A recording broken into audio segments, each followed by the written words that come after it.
what are we doing? We are designated. We are removing these ramps. Remove. Is it? Not all of them, just those ones. And also these ones.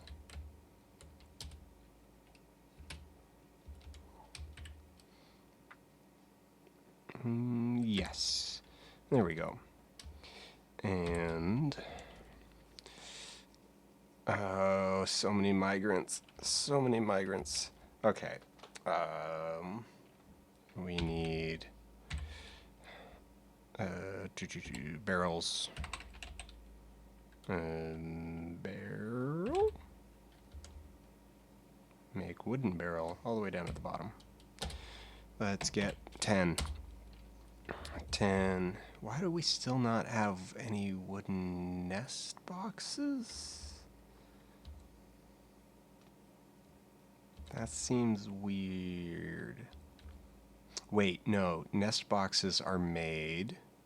Where are nest boxes made? They're not actually made at a carpenter. I'm remembering that now. Yeah. So, I just reinstalled Dwarf Fortress earlier today. Well, technically late last night. And I decided to go completely vanilla for to get back into it for whatever reason, for whatever nonsense, misplaced reason. I was just like, you know what, screw it, let's go completely vanilla.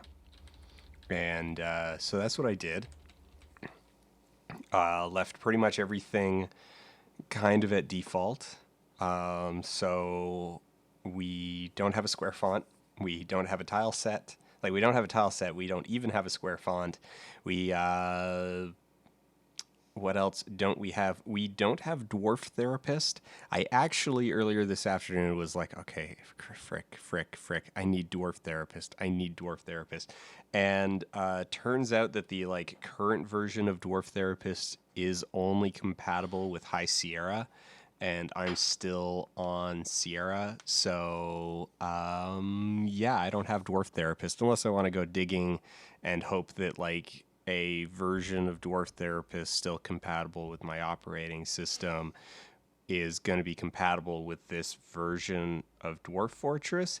It might, but yeah. So that's where we're at. So yeah, no DF hack. I don't even normally use DF hack anyway. So the thing that we've actually got to do right now. So I just got. We are 1 year in.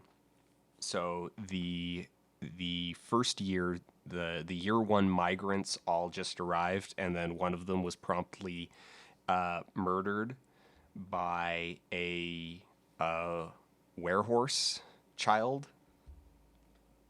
So yeah. So we're down one. For about 10 minutes, I was convinced that the werehorse child was in fact one of my children, under an assumed identity that like one of these two was the werehorse murderer, but they weren't. It was a human werehorse child, and yeah. The chat sent you to a chat room for some reason. That'd be weird. Okay, we don't need 3 traders. That much is obvious to me. Who's my current broker? And my current broker is Eshtan, who is also my manager.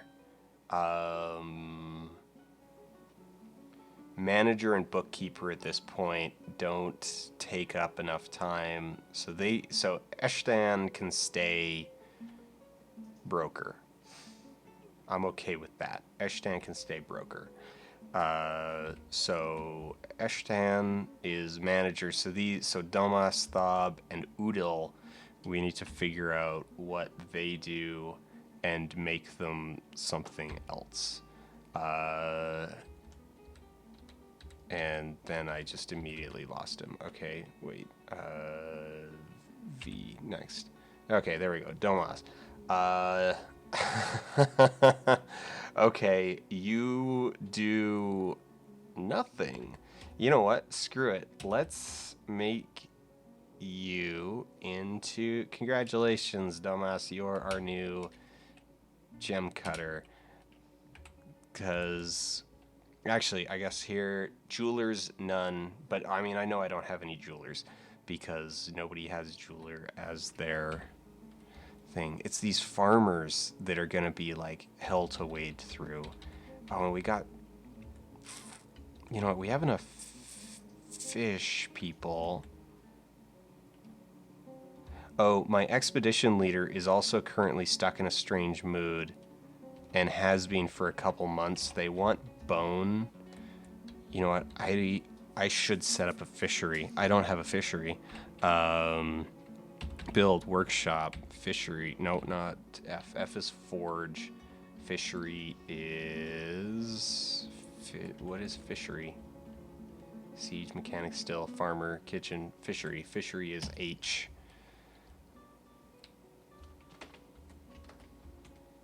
You know, we got people kind of hanging out over here.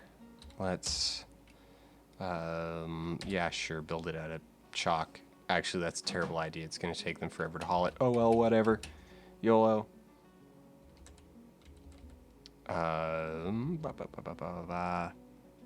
I built a bunch of slabs. I did build a bunch of slabs so I can start paving kind of a road. But we'll worry about that later. We need everything. Manager. No slabs made yet. Ah, crap. Ah, crap. Ah, crap. So part of the okay, I think the expedition leader who is craving. So where is he? Oh, there he is. If we go the expedition leader, no labors available. Oh wait, no, we need to inspect the. Okay, so Carpenters Workshop being cleaned by Bomb Wreck, expedition leader. I must have bones. I must have rock. So they want bones, but we have a bunch of bones right here. Like we've got a guinea cock skull, we have a horse skeleton, we have a water buffalo cow skeleton. I forgot that you don't just make a pasture, you have to assign things to a pasture. So like half the livestock that I brought starved to death. So that was a thing. And yeah, so we got a bunch of stuff. So we've got a water buffalo skeleton, but he's not going and getting it. So he probably doesn't actually want bones. He wants shell. Yeah.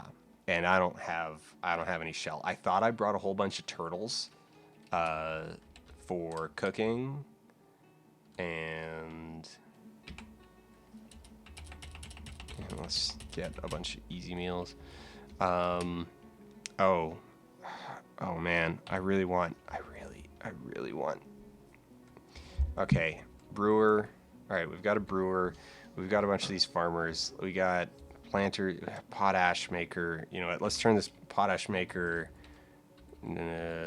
Potash maker. You are so farming related. Oh, I already made you a butcher. Or you already are a butcher? I don't know.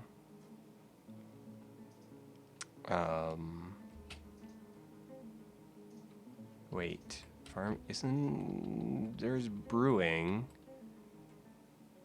Why do I not remember where cooking is?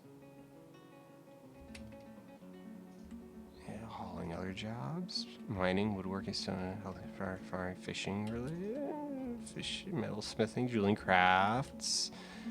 What is... Other jobs? No. Where's cooking?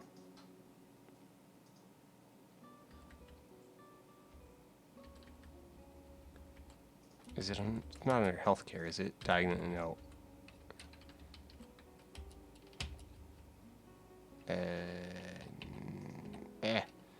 Okay. I'm lost. No, I'm not lost. I'm not lost. Okay, potash maker. Let's go... Go to unit. Okay. Woodworking, no. Stoneworking, no. Hunting related, animal training, animal care, hunting, trapping, small animal dissection, no. Healthcare, no. Farming related, butchery, tanning, farming fields, dyeing, soap making, wood burning, potash making, lime making, milling, brewing. Oh, there's 2 pages. There we go. Oh, I should have noticed there's a tiny microscopic little arrow. It's been a while. It has been a while. Okay, so we're going to turn cooking on for you. So now I know we have a couple. And yes, we're getting notifications. I'm going to check on those. What do they say?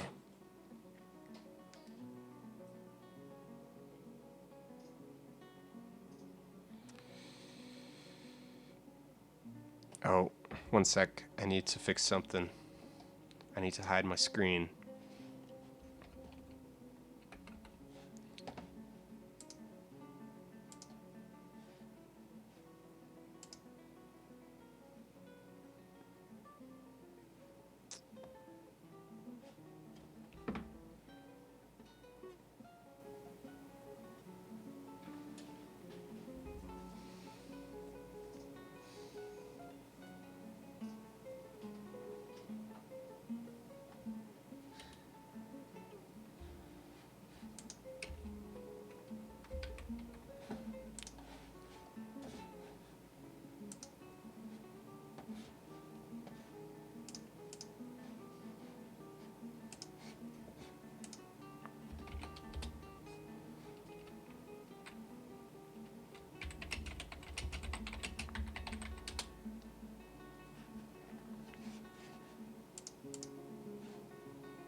Zip-a-doop, boop, boop, boop, doo.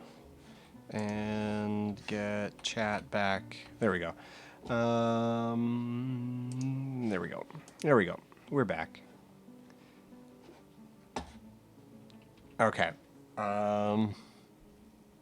We assigned someone to be a cook. We've got a whole bunch of people eating all of our food. We definitely are going to need to up our farming. Because right now we just got like tiny little farm. Like it's going to be enough. Also, somebody needs to take care of this body. Oh, right. I need a graveyard. Okay. We need a PY corpses. Yeah. Let's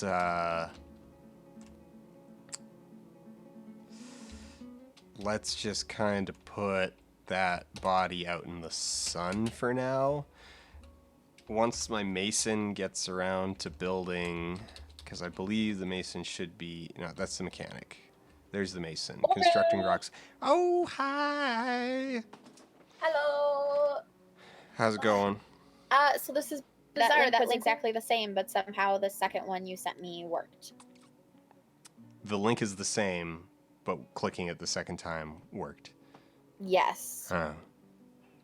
All right. So I'm gonna like to the point where this one is showing the little star next to it that says I have it bookmarked. Oh, so it's literally the same. Okay, rock slab has been created. Okay, build I think you should start completely over and tell me how this game works. Because I've literally never seen anything about this game, and I know only third hand about you trying to explain to me what this game is. Oh man, I don't know if I want to start over. I mean, Diana. that's okay. Like, okay. All right. Question for chat. Okay. Actually, wait. I have a compromise. In Okay. there because this is actually a really, really good starting location. Right? This is a really, really good starting location that I have it's going well, right? Okay. So what I'll do instead, so I'm going to save this. I'll start a new game in an awful location that will be comically difficult. And Okay. and I'll show you like it'll be panic, but it'll be hilarious and it will be quick and Like it'll painful. end soon.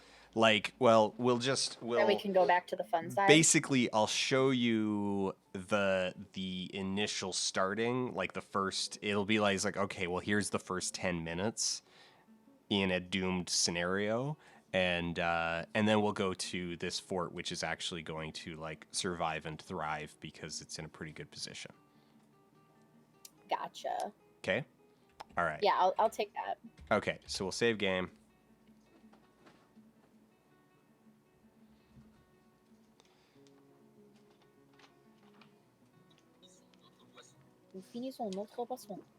It's gonna take a bit for it to save. That's cool. I'm just doing my languages for the night. So the other thing that's gonna take a while. I mean, actually, no. This will be good. You'll get to appreciate the full scope of it, including some of the bad parts. So yes, those who are familiar, those who are familiar have pretty much accurately guessed that I'm going to be looking for an evil biome. So we're going to create a new world. I'm not going to go into advanced parameters just because it would take too long. So our world size, we're just going to make it small. We're going to make the history very short. Civilization's fine. Natural savagery, very high. Mineral occurrence, frequent, sure. Why not? And go. Okay, so we got a purple spot already, so we know where we're going to end up. And already it's slowed down to... Or wait, no, sorry, never mind. I went very short, so it is only 5... it did only do 5 years of history instead of the sort of normal... All right, so we have the Dark Goblin Fortress in the Desert of Dwindling. So... yeah, so we're gonna go set up on like the edge of the Desert of Dwindling here. And Desert of Dwindling, okay. Yeah, maybe between the Desert of Dwindling and the Fair Fields, like so it's kind of right basically on. Yeah, it's basically Don't Starve but pixelated so far. So start playing in Osmo Zestu, Dwarf Fortress. So it's gonna load all the stuff. Okay, so Zeitung. Eine. The German word for apple is weird.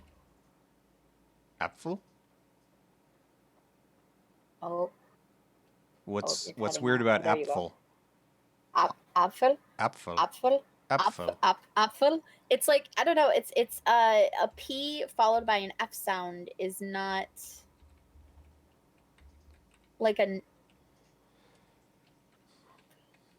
it's not hard to say. It's just weirdly uncommon. So like it just feels funny to do, to go from like the plosive P to the sort of unvoiced fricative after that is sort of weird. Okay, so this is all right. This is potentially going to be a really uh, this might be interesting. It'll be fairly flat, so you won't have to worry too much about like all of the crazy terrain, like keeping track of all of the terrain stuff. But so what we have is we have an even split between the Desert of Dwindling, which is a barren, haunted sand desert with an aquifer, and the fair fields, which are warm wilderness savanna. So I yeah. like trees. Um, we have Where are the none and trees? sparse. Yeah, we're not going to have a whole lot of trees. Okay. All right. Unless you Well want then, me to like just keep genning until worlds there's trees. until No, I won't make until you we do get a that. I haunted won't make you do forest. We could try to get a haunted forest, but that. let's Ooh, I just want a haunted forest. um how bad do you want a haunted forest? I want a haunted forest bad enough that I will let you do this two more. Like I will let you get a total of 3 worlds and just stick with the third one if there's no haunted forest. Okay, so we'll abort. We'll actually. Okay, so we'll go new world with advanced parameters because this is going to let us. This will let us do that pretty quickly, Okay. reasonably. Okay, so we'll just go region, small region, and we're going to.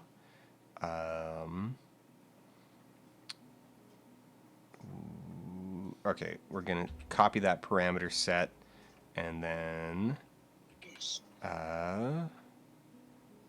we need to.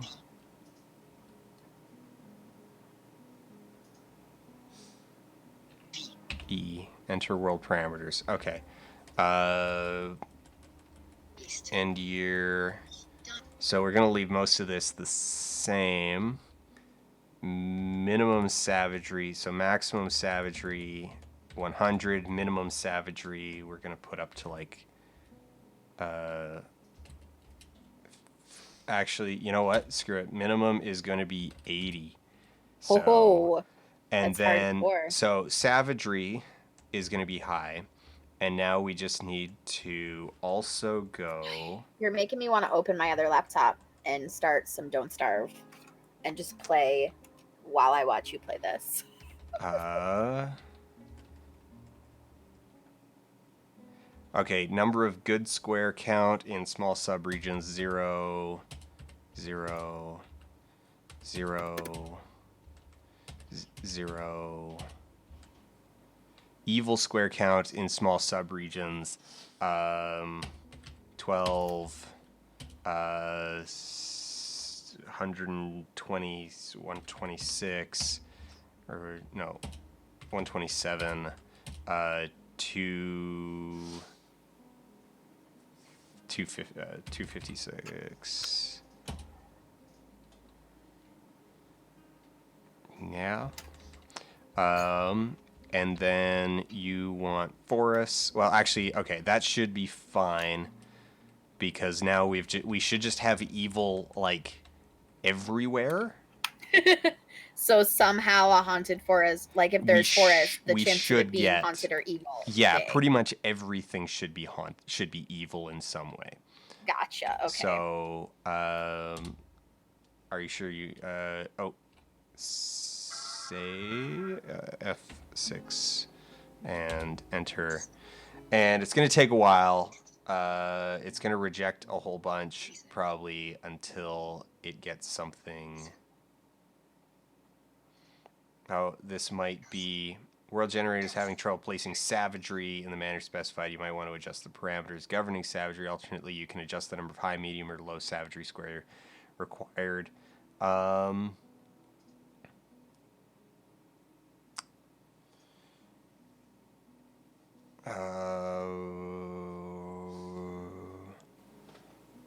Hey, maybe you can Oh, explain the no, I difference know why. for I know me. why. Okay. Abort. I know why. Because we set our minimum savagery to 80, but we also told it that it has to have a minimum number of, like, various in-between savagery. Okay. Elevation, Oh God. rainfall, variance. Oh, I didn't see you do this last time. I didn't see like the flicky flicky crazy crazy. Okay. Minimum savagery 80, maximum savagery 100, savagery X variance, Y variance. I think.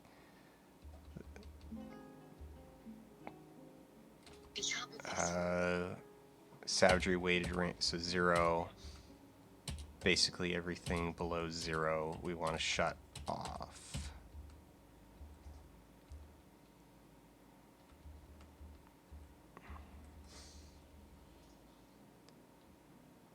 And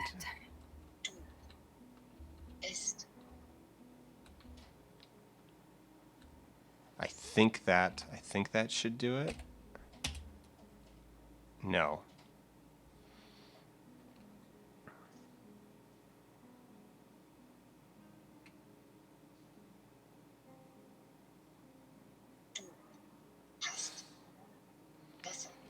Um,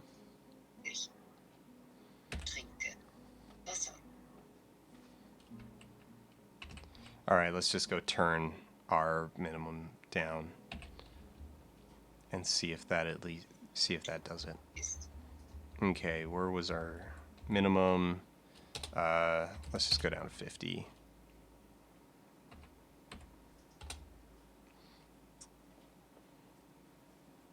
Go down 50. Down, Dan, go down.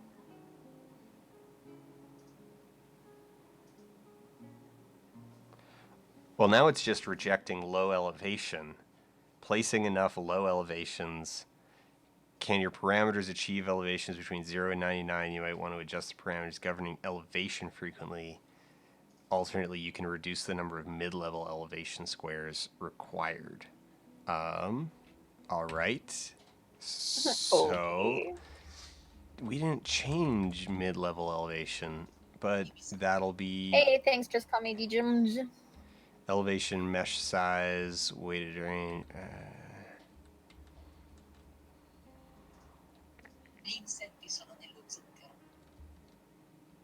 Minimum mountain peaks, partial edge oceans, complete edge ocean. Oh, partial edge oceans. Let's just change that to 0. Mountain peaks 3, sure. Minimum volcanoes 1. Mineral scarcity's fine. Mega beast caves. Actually, here we'll just turn these to 0 because that'll make it easier to play. Same with titans. Oh.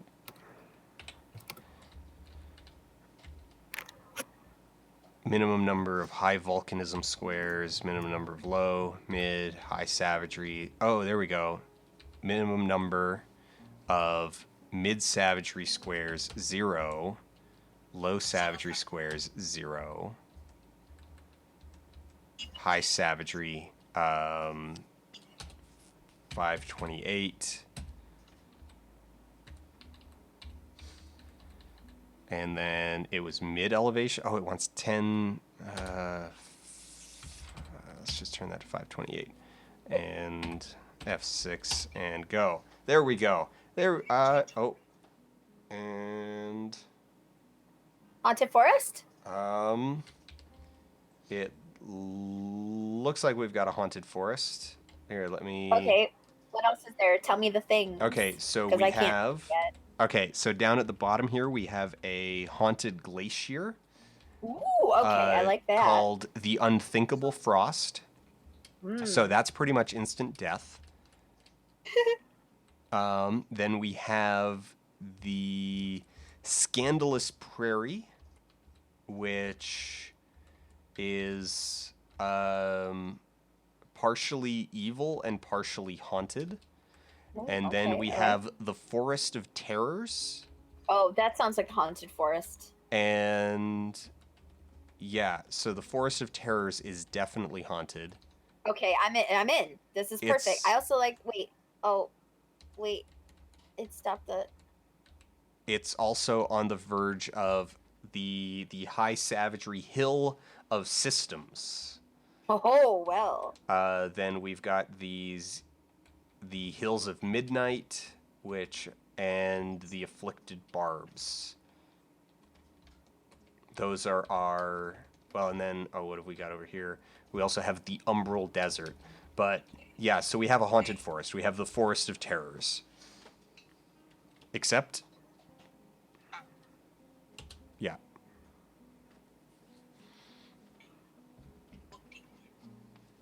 Yeah, bitches. All right, start playing. That's going to be Region 3, Dwarf Fortress. Wait for it to load everything.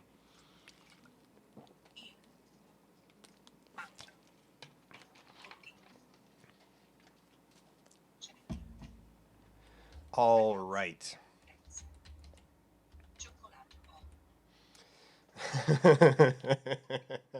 What? Temperate conifer forest, temperature temperate, trees heavily forested, other vegetation thick, surroundings terrifying. Oh god. Okay. Should we just go right in the thick of it with like Well, I mean, like, don't like drop dead. I still want to see you like play the game and explain how this works. we'll last. We should survive long enough to yeah, and the hills of midnight are also terrifying.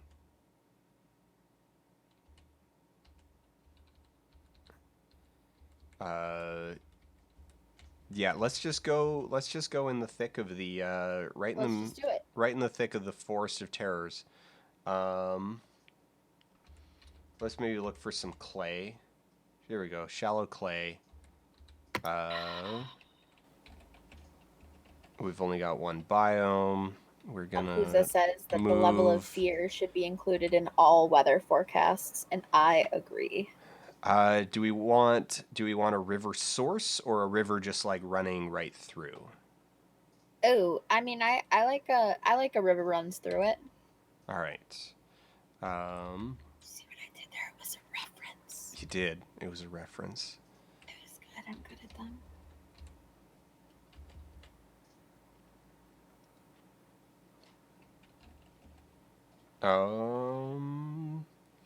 This one has us on the edge of the dune of extrication.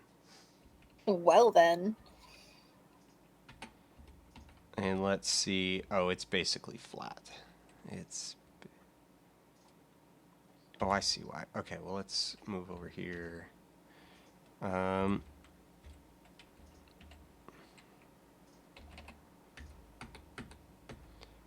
Also basically flat. Maps?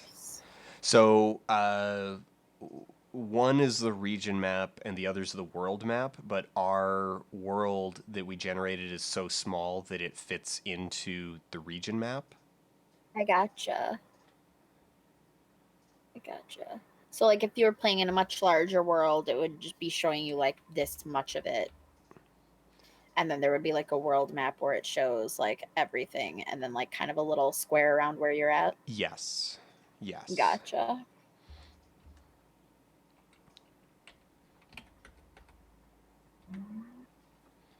Yeah, let's go with this one. This one will at least have some stuff, or it'll at least have some verticality to it. Okay, so Forest of Terrors, conifer forest, heavily forested, terrifying. We are on the stream. We will be settling next to the stream Hushed Sever. And embark. You have selected an area with an aquifer. It might be very difficult to obtain stone here. Oh, game. Uh-oh. You That's think kind of we're what going... you need, isn't it, as a dwarf? Stone? Oh, yeah, kind Yeah. of. Yeah. Oh, yeah, yeah, yeah. Yeah, oh, yeah. So maybe yeah. don't do that. No, then, it'll I be fine. guess. It'll be fine. I know how to get past an aquifer, but we're not gonna survive long enough. And we're just gonna play now. We'll just take a randomly generated starting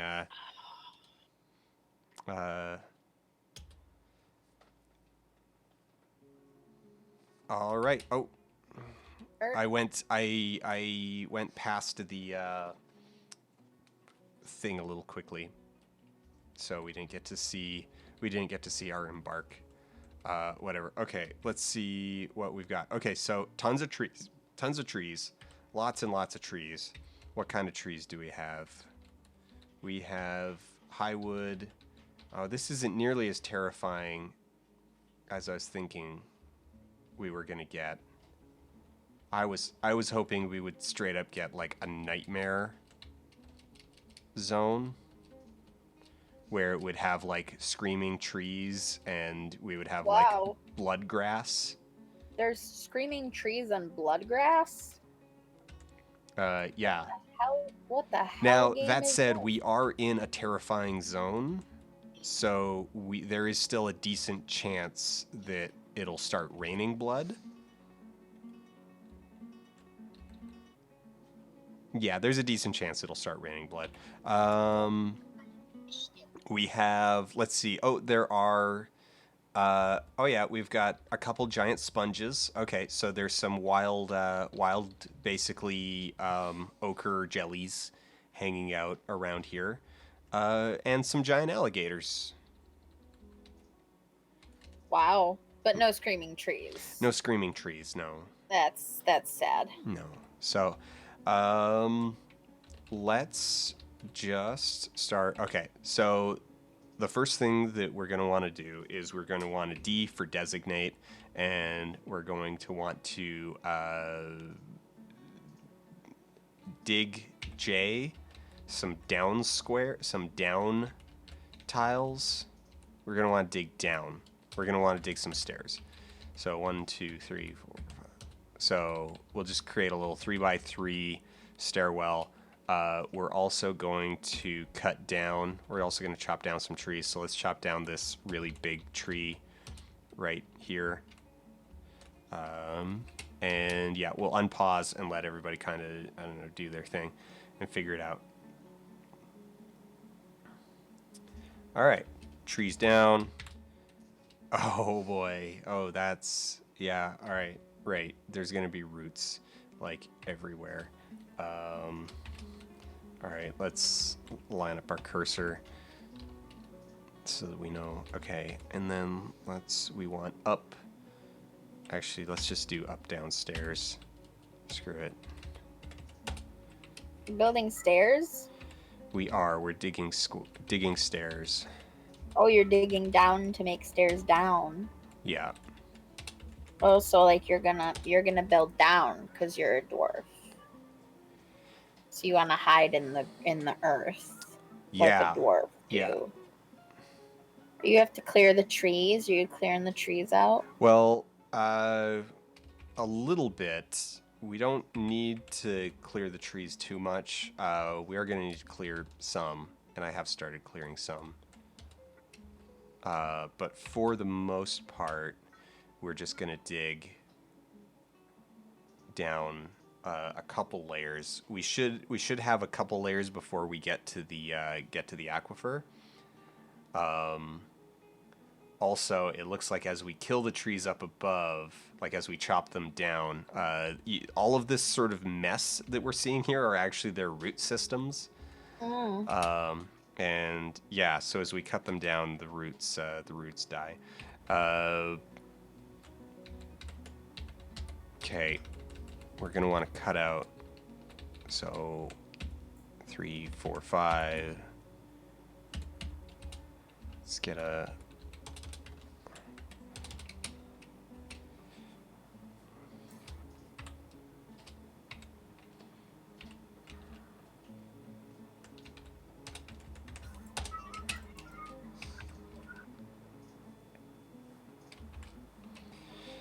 Okay, next thing that we've got a lot of wood lying around now, so we're going to want to build a workshop, and we will want a Carpenters Workshop, and for now we're just going to place it out in the open air, and we'll What's the Carpenters Workshop do? Like, why do you specifically want it?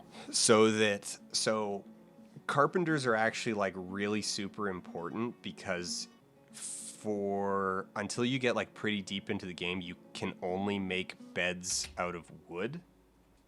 And so no one can sleep?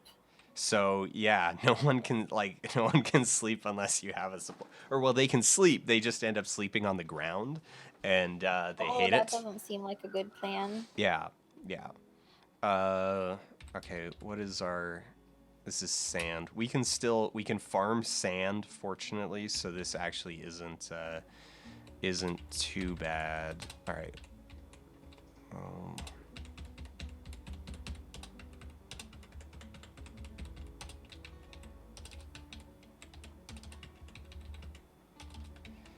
So right now I'm just designating some hallways. Since this is sand, we can cut through it pretty quickly, and so we can lay some stuff out. But so the next thing that we're going to be doing is once these two squares that I just designated are cut out, we're going to turn those into farms.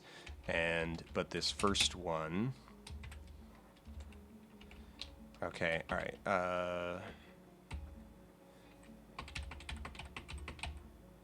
We're gonna tell our carpenter to build a bunch of beds. We're also going to add a couple doors. Doors are good. Doors are good. That's a smart move. Also we need I for a zone, and that zone is going to be, let's just kind of make this area here, and that's going to be, Siri thought I was talking to her again. She's been doing that a lot lately. She has. Okay, so this is going to be our You must speak very pen sibilantly pasture, to make her suddenly pay attention out of and nowhere. then we need to assign these two horses to the pasture so that they don't starve. Okay.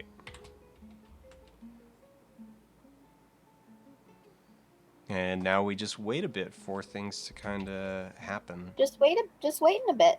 Just wait in a bit. I'm just gonna wait a little bit here, a little bit there. Okay, some beds are coming in. Beds are being made. So we'll place the beds down. And we only had two.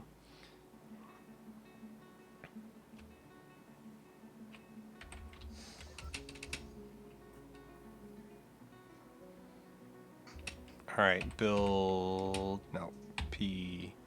So farm plots are placed a little bit weird in that you build a farm plot and then you define the size that it's going to be, and then you put it down. So we're going to build two farm plots.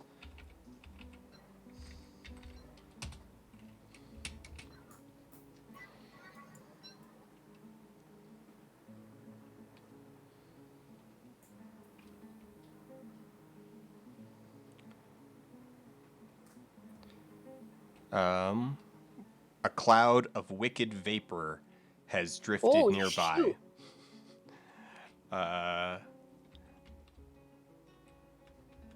Where is this cloud of wicked vapor? I know we're looking at... I don't know what the cloud of wicked vapor looks like. So I'm going to just walk... Oh, there it is. It's creeping in. Oh, there we go. Cloud of wicked vapor creeping in from the east. Here it comes. Oh, yeah, there we go. It's rolling. Yeah, it's rolling down the hill. All right. Okay. So, let's find out what this wicked vapor does, because we don't get a say in this. But we can tell our people to build some beds, and maybe being down in the hole will help them. All right, wicked vapor coming in, and You're all dead. what? Wait. Oh man. Oh, did that? Oh no. What happened? Okay, I'm just gonna unpause and just let this happen. All right. What's happening? Your settlement has crumbled to its end. Okay, What? so Seriously? What wicked vapor, Dan? okay. So the wicked vapor that just rolled through about 3 days into the settlement, the wicked vapor instantly killed and zombified everything it touched, and it rolled right over top of our wagon. So This is just unacceptable. I can't believe you barely even explained anything about the game before the game murdered you. You wanted to see a haunted forest. I did, but I didn't know I wasn't going to get to see any of the game. I was not expecting. I was not expecting it to go that fast. That is very funny, though. Your settlement has crumbled to its end. All right. You know what? Let's start playing on Region 3, Dwarf Fortress, and then we're going to, once we get into the map, we're just going to hit R and we're going to reclaim. Oh, that was hilarious. God. No, go. Oh, God. Okay. R. Not that one. Oh, we've got 2 ruins. Oh, man. We have our ruin, and there's already another ruin existing in this world that we could reclaim, but we're going to reclaim ours. Mengnikat. All right. Mengnikat. Reclaim. Play now. You have arrived. After a journey from the mountain homes into the forbidding wilderness beyond, your harsh trek has finally ended. Your party of 7 is to make an outpost for the glory of all Doranid. There are almost no supplies left, but with stout labor comes sustenance, whether by bolt, plow, or hook, provide for your dwarves. You were expecting a supply caravan just before winter entombs you, but it is spring now, enough time to delve secure lodgings ere the cougars get hungry. A new chapter of Dwarven history begins here at this place, Mengnikat. Lash chains, strike the earth. An ambush. Well, that's pretty hardcore.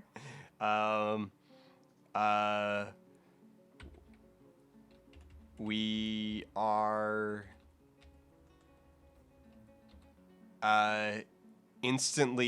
we have now been instantly ambushed by Zephon, Dwarf Fisher Dwarf, Wicked Vapor Zombie, who is still hanging out from the last caravan. Oh, damn. That's hardcore. He's coming for you, Dan. Look out. So... Oh, the Wicked Vapor is still there, too.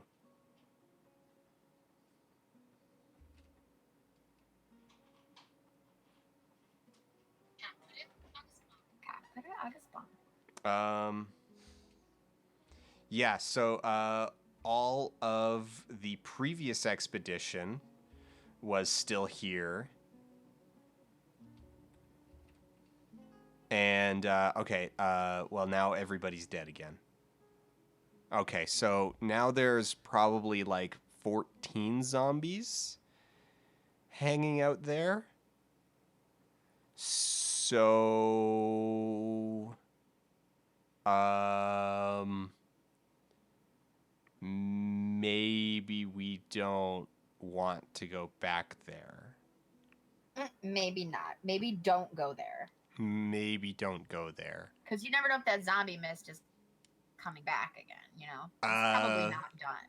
Well, seeing as that time we reclaimed and it was still, like, right there...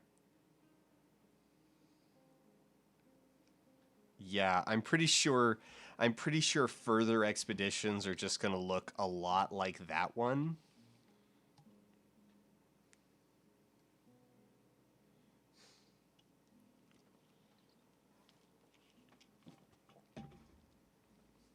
Yeah, it's probably just going to look a lot like that one. Okay. So that's what starting a game looks like. Okay, all right. you did get to see that it was like, okay, we dug a little bit. We laid down a couple farms. So here on I like the concept of that, like there's like sort of like an extra life, but the extra life is like, ooh, you can reclaim a new like it's very dwarfy. I like that. Yeah, so reclaiming is normally pretty good, or can be a lot of fun depending on kind of like what killed you, or like how your civilization ended. Um, so like in a really old version of this, I had one fort that just Excuse kind me. of went into like what's called a tantrum spiral. Well, Uh-huh. okay, actually, I accidentally flooded a huge chunk of it because I was trying to build. I was building a complex water feature. Like I wanted. Okay, so there was two things that I wanted to accomplish. Dwarves really like walking by waterfalls. Like they really enjoy it. Like it's a nice soothing mist. Okay. All right. So they like a nice soothing mist. I mean, who doesn't? And Who doesn't really? also it cleans them. And so it's really good for kind of like getting rid of like various contaminants that can spread through the fortress. Wait. Okay. So there's like germs and disease and stuff. Yes. Wow. That's some. That's some depth. That's some depth there. Yeah. So I was trying to set up this really nice water feature in one of the main hallways where like everybody who kind of like came and went, it was actually going to be the main stairwell. Is so I had like so the main stairwell was really big. It was kind of like ring shaped, and then Right. down the middle of it was this waterfall that then like misted everyone as they went up and down the stairs. And so they all got happy thoughts from walking down the mist, and then everything on Aw, them that's really like cute. went down to the bottom and accumulated in a in an oubliette and then got pumped out. And I accidentally broke the pumping system, No, Dan, no. and so a bunch of crafts dwarves down in the lower levels all got trapped and drowned. And then their family members were like No, freaking out because, Dan. their husbands and wives all like drowned at the bottom of a mine. Uh, Do they all come back as ghosts? Is that something the game will do since it it's a can't. hit? So if you're on a haunted, yes. So if you're on a normal or a basically the if you're on the opposite of haunted, if you're on a beneficent map, then you have a lot of time between ghosting, between people coming back as ghosts. If you're on a haunted map, then they'll probably just be Right, zombies in the first place. right, right, Um, right. but yes, so um, we didn't get to the like if dwarves die and then aren't properly memorialized, like if they don't get a grave, then yeah, you have to deal with their haunting They will haunt specters. you. They will haunt you. Now, they being haunted doesn't really do anything, or it does, but mostly you just have a angry ghost going around making everybody uncomfortable. Okay, all right. So, So like it doesn't like harm them, but it like messes with their say like mental state. yes. And now messing Gotcha. with their mental state can actually be like a big deal because so we didn't get into a haunting situation, but rather what happened was so the mayor, her Oh husband God, died. yeah. Her husband died in the mines. She was married to a crafts dwarf who was down at the bottom, and he got stuck and drowned when the pumping system broke. Now, keep in mind, like most of the fort is filling up with water slowly at this point. Well, not so Mm-hmm. slowly. It's just going level by level, but there's a couple areas where like people, there's loop backs and there's a few people trapped in an air bubble that like they can't get out because they're But they kind of like, in like a P bend. but they're not dead yet. Yeah, but they're not Then dead they yet. can just So we slowly could dig. starve. Yeah, well, we could dig through to them hypothetically. But so the mayor, her husband drowns, And so she's upset. She's really angry. Obviously. And so she throws a tantrum. And because she's the mayor, and because she just basically spends all of her time socializing with other people, she's friends with like everyone. She has a social connection with like everyone. So when she starts freaking out, that impacts everyone's mood, and she gets really mad and goes into the booze stockpile Oh God, in no. the forge and throws a torch and lights all the booze on fire. So Don't it destroy a explodes. dwarf's booze store. So it explodes and the roof collapses, crushing her. Which then, so if morale wasn't bad enough, from the flooding incident, the mayor blowing herself up and taking the booze with her didn't really help things at all. Yeah, that's pretty fucked up. And so then that just caused a complete tantrum spiral where everybody was then super pissed off, and so people start picking fights, and so the people who weren't pissed off are now pissed off because they got into a fight, and no one's mood can recover because everybody's angry and everybody's fighting constantly, and then eventually someone picks a fight with a legendary axe dwarf, and That was the end of your it's entire pretty quick civilization. after that. But it doesn't come to a hard end because because remember there was like 5 people stuck over in like that P trap over on the other side, Right. just slowly starving.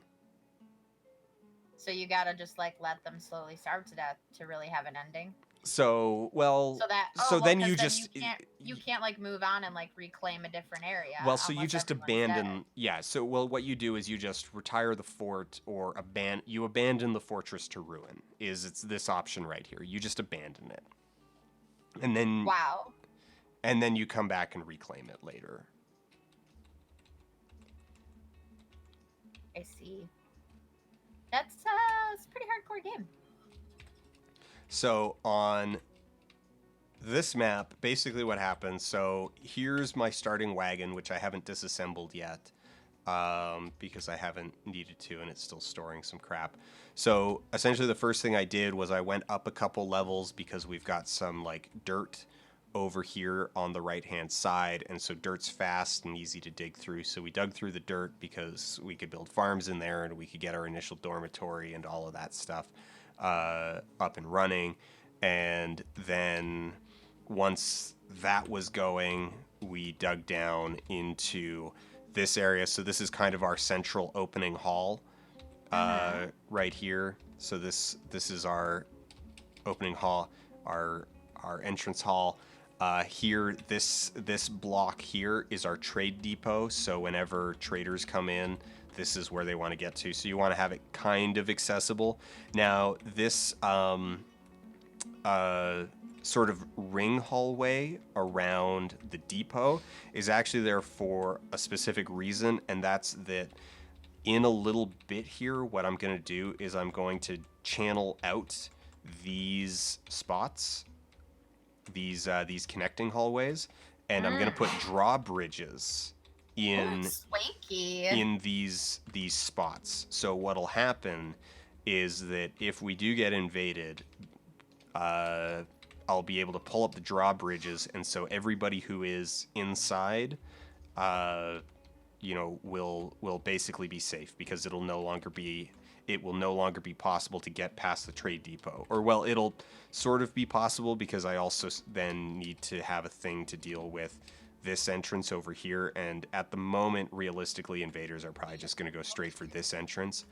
So I do need to deal with this pretty soon here, but it shouldn't be too hard. Like I'll probably actually just seal this off entirely in a moment.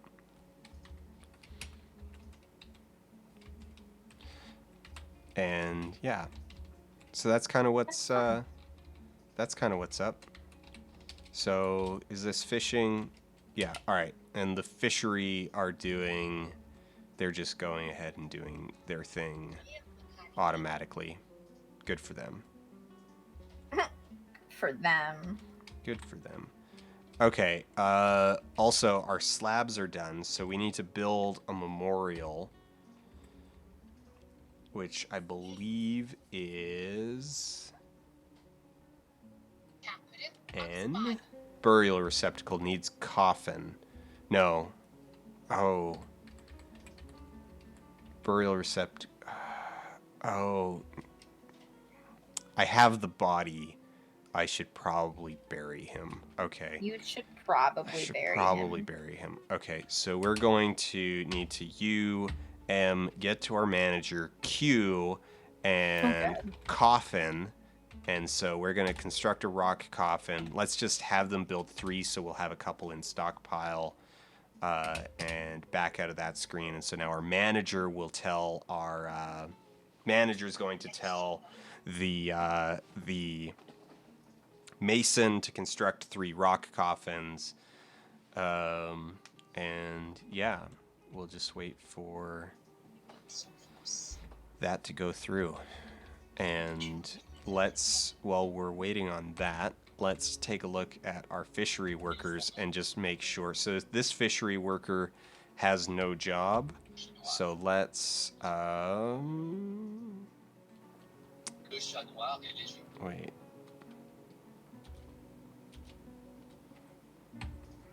Labor, let's make sure they're actually, okay, so they do have everything. So they should, I don't know why they aren't working. Probably because they're lazy. They're preparing a rare fish. They're fishing. Okay, so that's fine. This farmer, what is he doing? Brewing, cooking. Oh, okay, yeah, you're fine. You store item in barrel. Sodel, was Sodel one of the ones that I just... Butchery, tanning, dyeing, spinning.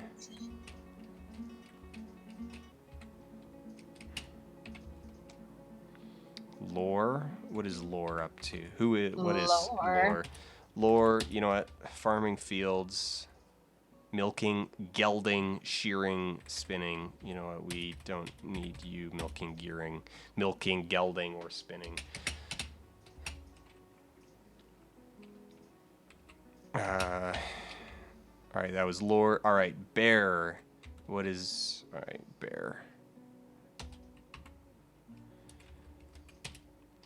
Brewing. No, we got enough brewers. Milking, pressing. Okay, you're gonna brewers, be... damn it.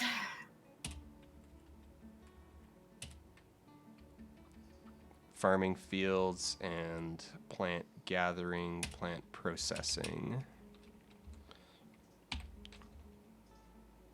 That was his bear. Fath. What is Fath doing? So how are you getting like all of the story elements of this? Is it all in like a sort of like readout log? So like the graphics are like little pixels. So it's not like watching The Sims where you can kind of see interactions happening and stuff. So like, are you reading it all through this your little like dialogue readout there?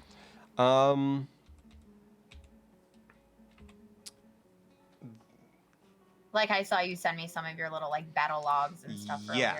Yes. So let me just turn Ongit into a weaving, clothes making,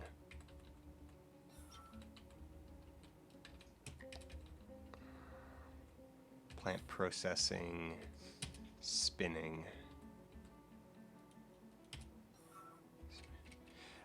So like if we go to report, the blacksmith Sibrek is fighting. So here's the fight that Sibrek had with the werehorse child, where the werehorse child basically grabbed the blacksmith by the head and shook him until the the head almost came off, and Wait, so yeah. you're saying though there's like blood everywhere and stuff. Like what did you see? Oh, Like, so what does it look like? a lot of it has been cleaned up by now because people have come by and cleaned it up. But so this square right here, if you can see my X icon, my X cursor, or though I guess I can use my mouse cursor. So right here is where the body was, and you can see this square is still has a smattering of blood on it, and there was just blood like everywhere. People have cleaned it up by now, but like half this room was like covered in blood. Gotcha. And then if you go and inspect, so you can see clay wall, a spattering of Sibrex dwarf blood. It was just blood, blood, blood, blood, blood, blood, blood, blood, blood, blood, blood, blood, blood. Lots of blood. So many blood. A lot of blood. There was a lot of blood.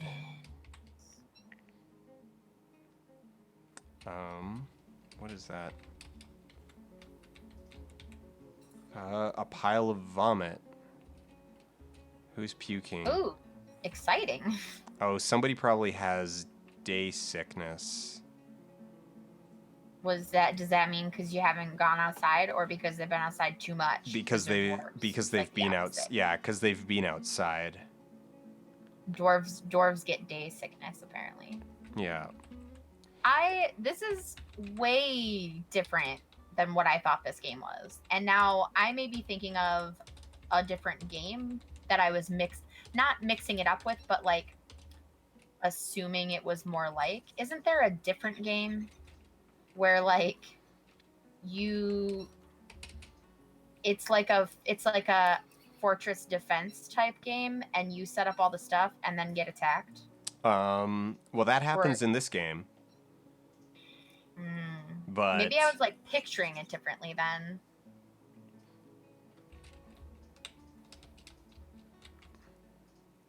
Okay, we're gonna make these bedrooms.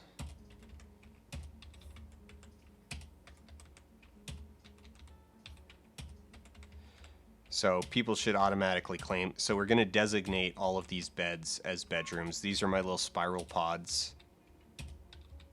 Spiral pods? They're spiral pods. So this is just a spiral pod. Yeah, so this is just a manner of laying out bedrooms that ends up being fairly compact. So you could fit 12 into a little cube, like 12 bedrooms per square. And right. And yeah, so it's just enough room. It's enough room for a bed, a chest, and a like end table, so that dwarves have places to keep all of their extra stuff. And yeah, so it's high density, low rent housing. Though rent is no longer. Rent used to be in the game, but then they took it out because it wasn't working right, and it'll come back eventually. Actually, it might be back. I don't know. It has been quite a while since the last time I played regularly. Manager Q door, rock door. We want 12, and we want Q bed, construct bed. 12 beds. You have to do it like that? Like, do you have to do all the typing, or can you like pick off the menu or something? No, so you can go. So like, if I go over to the Mason's Workshop, I can add a new task, and I can like manually designate things here. Okay. But it's once you get used to it, using the manager is a lot faster, because then you don't need to go find the thing. Also, right. Okay, our coffins are done. We're also going to want to build a door and lock the door soon. Or wait, Fey Mood. I'm trying to remember how a Fey Mood ends if it fails. Okay, so coffins, people actually like coffins, like dwarves actually like coffins. Well, yeah, why wouldn't they? It's a big stone thing. It's a big stone thing, and it's a memorial. So they, yeah. So They're we're really into gonna, that. yeah. So our main hallway here, I think I'm going to start digging like alternating spots in the wall that will then fill with like coffins and statues. So like decorative stuff.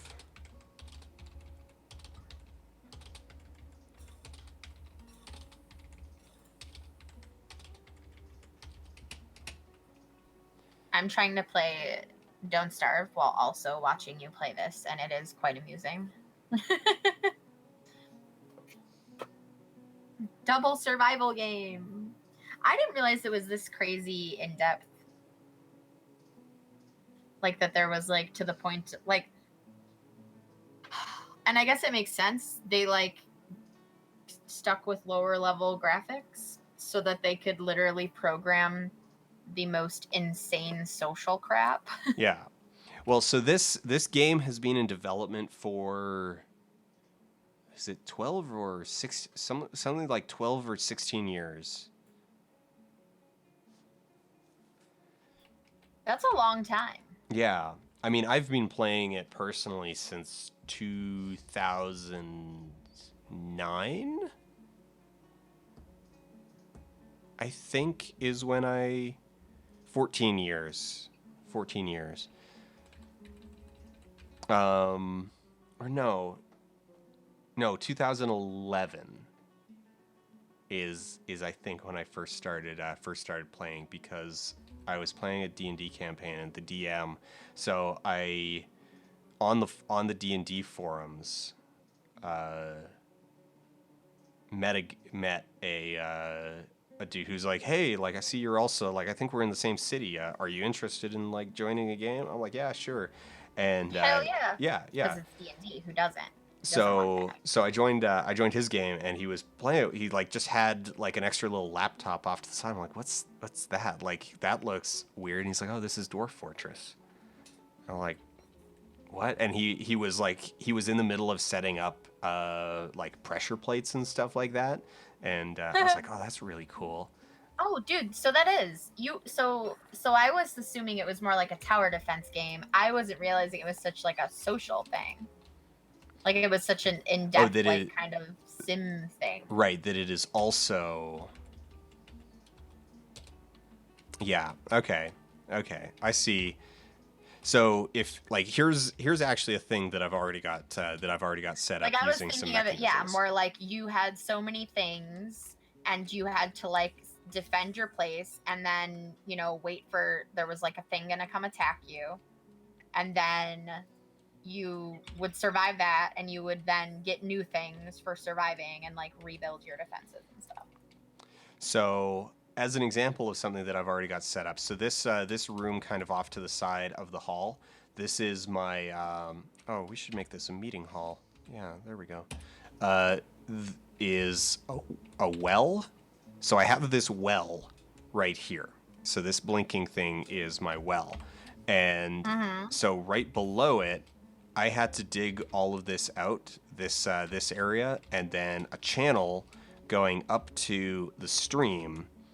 And so at the far end of the stream is a floodgate and a grate, but that floodgate is hooked up to these. So we've got these levers here that open those floodgates, the one at each end, so that we can, just control access to the water supply. I got you. That's crazy. I did not realize this game was like this at all. I'm glad that I popped in. All right, there we go. It would be a bad game for me because I already like you know me and Civ. Like I already don't sleep because of my insomnia and stuff. And so if I already don't have like a schedule where I need to be somewhat responsible the next day, my brain's just like, well, you can stay up. No, you just keep playing that. No big deal. Yeah. All right. So Sibrek got a proper burial. All right. We still have these extra traders Doing nothing. All right. Nothing. Udil. Useless. Okay, we're gonna get to Udil. Okay, we're gonna turn off Udil's garbage skills, and Udil is going to be a stone detailer. Ooh, fancy. And we're going to start improving some of our high traffic spaces that dwarves hang out in, so that they feel better about their awful lives. Oh, that's nice. That's really So sweet of you. yeah, so So we'll you're just gonna distract them from the awful, terrible way of life with like, oh, look over here at this beautiful art object. yes. So we're going Flow. to Sorry, we're going to smooth stone, and we're going to smooth out the area around the well, and that's how we'll start. And I just need to actually make sure that my like mason, my actual like building stuff mason is just doing masonry. I don't want them running off to do that. Also, build door. We're gonna. Someone remind me what.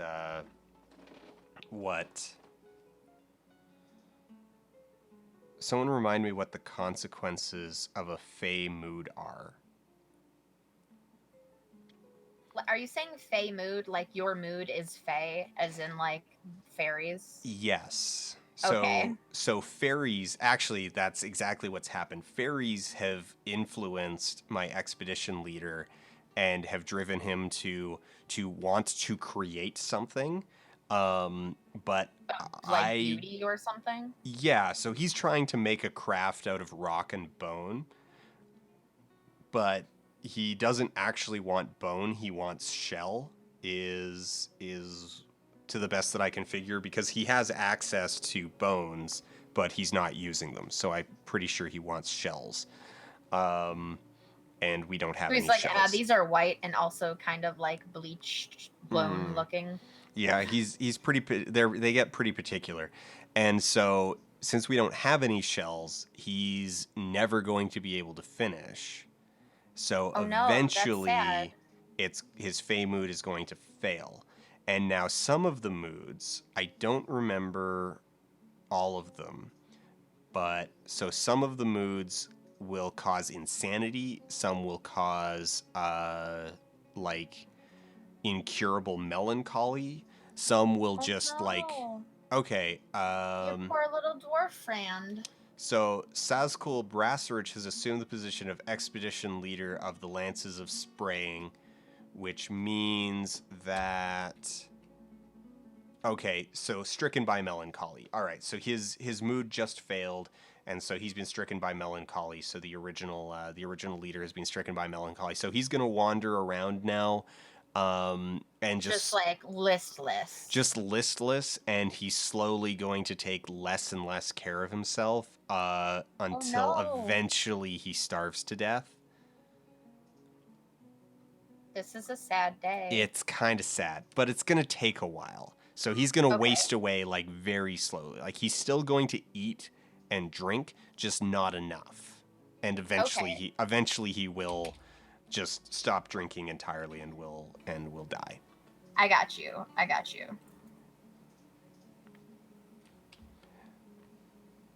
So, yeah. Sad day.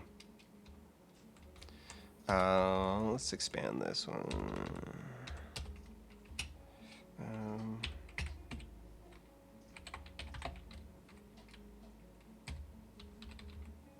I think I'm gonna go right there.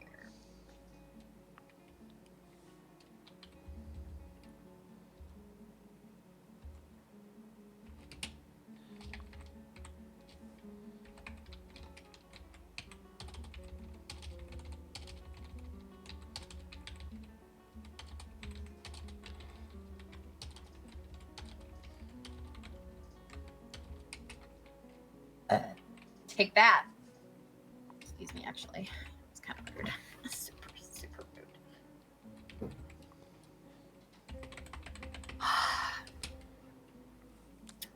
So Dan, I have an interesting question for you. Yeah. So now there's something distinctly different between like the guy that sings the Christmas shoes song and like also like the singer of Creed, right? Yep. Distinctly different between those two. And then there's something distinctly different between either of those and like that one really old dude. Obviously, like I'm being facetious, but like that one specific voice from like every 90s sitcom, like step by step, day by day. It's like all like similar kind of growly, like not really committed like vocal stuff. Mm-hmm. Mm-hmm. Like, what do you think that there's an overall genre there, or do you think that those are three separate, like they're three separate vocal things? I don't know. Because like I could hear all three of those voices in my head, and like I'm like, no, like I could tell you which one of those was like crazy alternative rock guy and which one was like 90s sitcom guy. Like there's something different, but it's intangible. Like I can't put my finger on what it is. Oh, I'm realizing now that I shouldn't be expanding right here. It'll be fine. It'll be fine.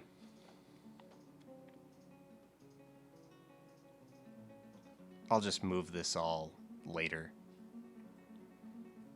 And we struck cherry opal. Do you remember who I assigned to be the new gem crafter? Was it Domas? No idea, actually. I thought like it was literally zero. It was Domas. Okay. So Domas, once my miners finish clearing out this spot, we'll build the jeweler's workshop, and then we'll get Domas to we'll put Domas to work cutting all of our cheap gems in order to like level up. Unfortunately, we don't have sand. That's a problem. Well, if you've got sand and you've got like a steady supply of fuel, so whether you've got coal or just like tons and tons of trees or magma, if you have sand you can make green glass, which is like dirt cheap, super easy to make. Sand is basically infinite. If you have magma's infinite, and so you can level up a jeweler really, really quickly just by having them, having a couple dwarves cranking out green glass and having your jeweler just like cutting green glass into like garbage baubles. Right. But we don't have that. But what we do have is we have a lot of gems where we are. So we can just have them practice on the cheap stuff.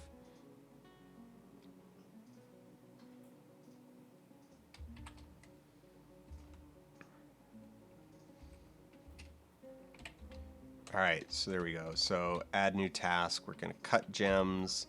Actually, wait. Add...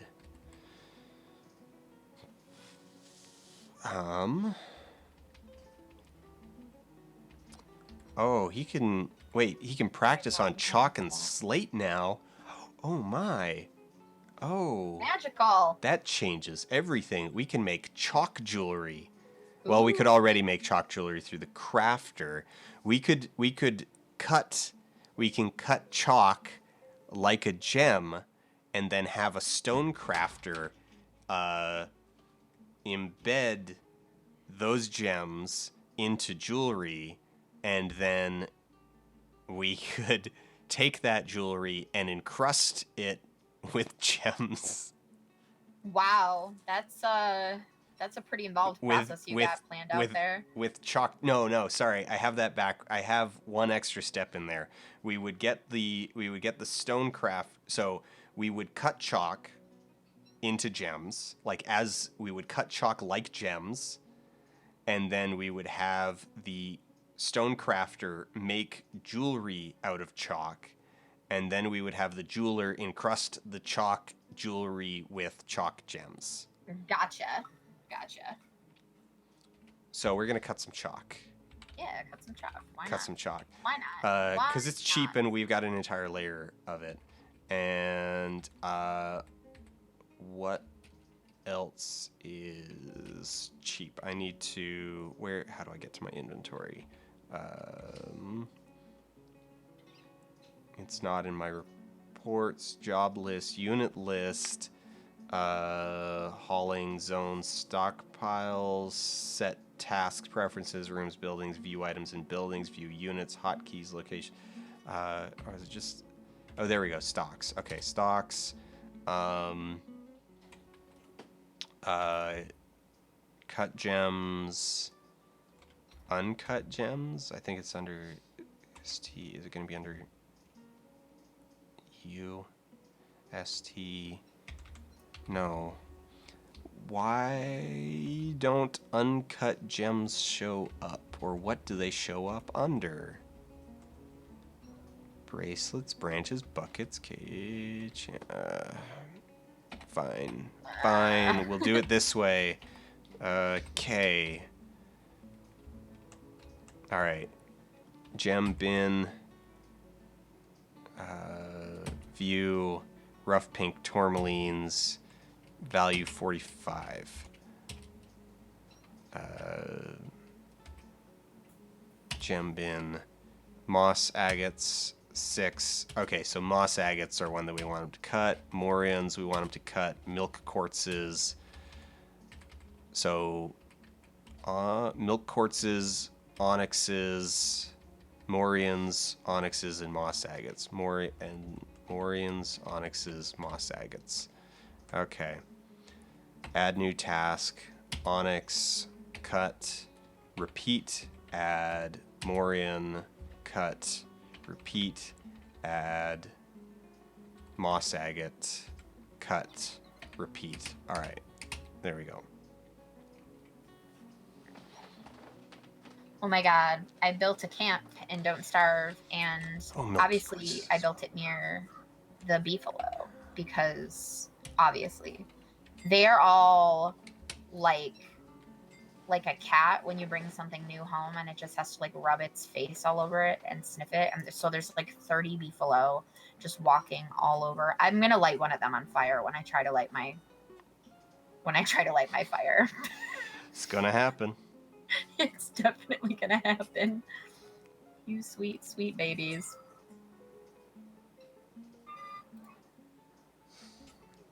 So part of what makes actually I don't know if this isn't quite a perfect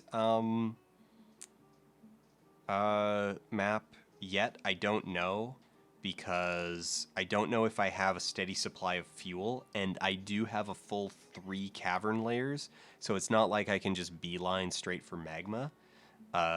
So that, you know, could cause some problems. Straight for magma? Yeah.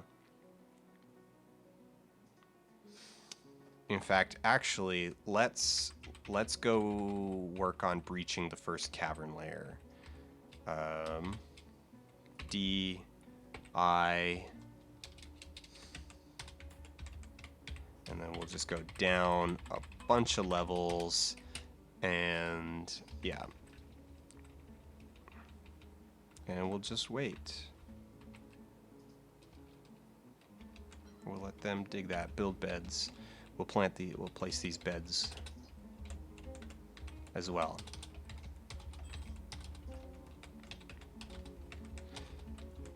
We're still early enough. We're early enough in this fortress that there's like lots to do always. Right, I need one more U, M, Q, door, rock door, 1. So it'll alert us when we break into the cavern. So we can just kind of wait. We are running low on booze, so brew drink from plant. Let's just actually set that to repeat for now.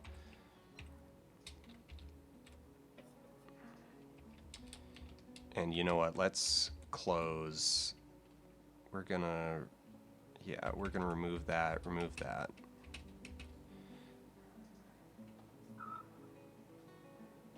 We're just gonna close this off entirely. Build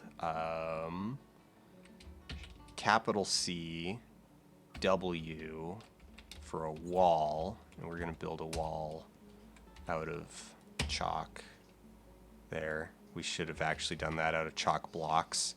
You know what? I'm gonna cancel that. No, we're gonna do it out of chalk blocks just because it's gonna otherwise. Okay, extra move. Yeah. All right. Build C W. Place it. Chalk blocks, because that will take a lot less time to get there, because chalk blocks don't weigh as much. And build CW. Off we go. I like that in Don't Starve, one of your main jobs in life is to just pick up as much cow poop as possible.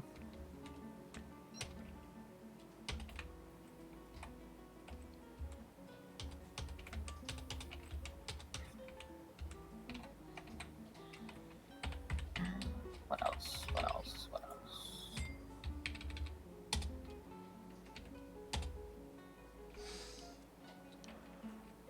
Stone.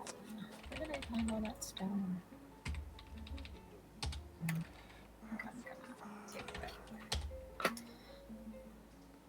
What you making over there right now?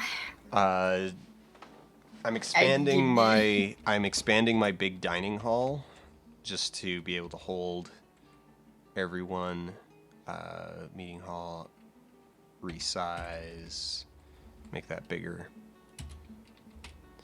Also, because the bigger it is, like, not only can you fit more people into it, but the bigger it is, the more stuff you can fit into it, which makes the room worth more, which makes dwarves happier about being there, because they like expensive stuff. Swanky. Fancy. Alright, and there's the last door we need. So we can make these rooms are... Oh man.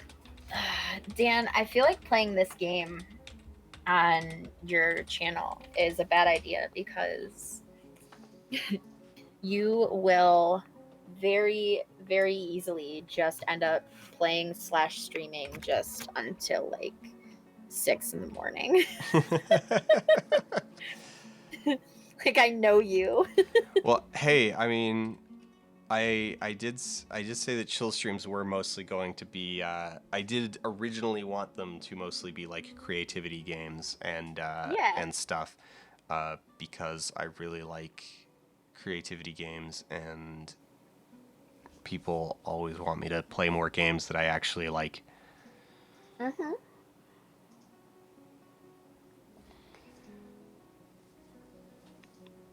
Marrowhen is complaining about irrigation. Wow, what an asshole. Well, no, okay, so, all right. If we want it, so right now my actual farmable land, you may have noticed, is kind of narrow. Like, we've just got these little plots over in this space, and we don't have a lot of farmable soil on this map, like, at all. So if I want to move my farms somewhere more convenient, so like for my purposes, then what I would need to do is I would need to clear out an area of stone and then irrigate it with water in order to create a muddy floor, and then I can farm on the muddy floor. But in order to do that, you can do it one of two ways. The first way is you can designate basically you could designate it as like a dumping ground for water, and you can have dwarves. Ooh, some migrants have arrived. You can have them fill it with buckets, like bucket by bucket by bucket, Oh which will God. take approximately 700 years. Um, like they will eventually, and actually, if your bucket brigade isn't big enough, they're not going to put water in fast enough to create mud before the water evaporates, because water needs to reach a certain depth. Like it needs to reach a certain depth before it will, you know, create mud. So, Yeah. so the actual like it's such a pain, like it's so just not a good way of doing it, that the actual way that you'd want to do it. And where's our mine? Okay, there's our mine. 1 2 3 4 5 6. That's a goat. 7, that was a fisherman. Yeah, 7. Okay, 7 new migrants. The What was I saying? The actual best way to do it is to just flood the area with like a pond, or if you have access to a stream, use a stream. Though I would recommend building a reservoir first, and then kind of carefully controlling how much water you put in, and then you either need to like pump it out or let it drain somewhere. Or ideally you get it just right, like you have kind of a lock system, so you would fill a reservoir with kind of exactly enough, so it would be 1/7 the volume. So if you had a, you know,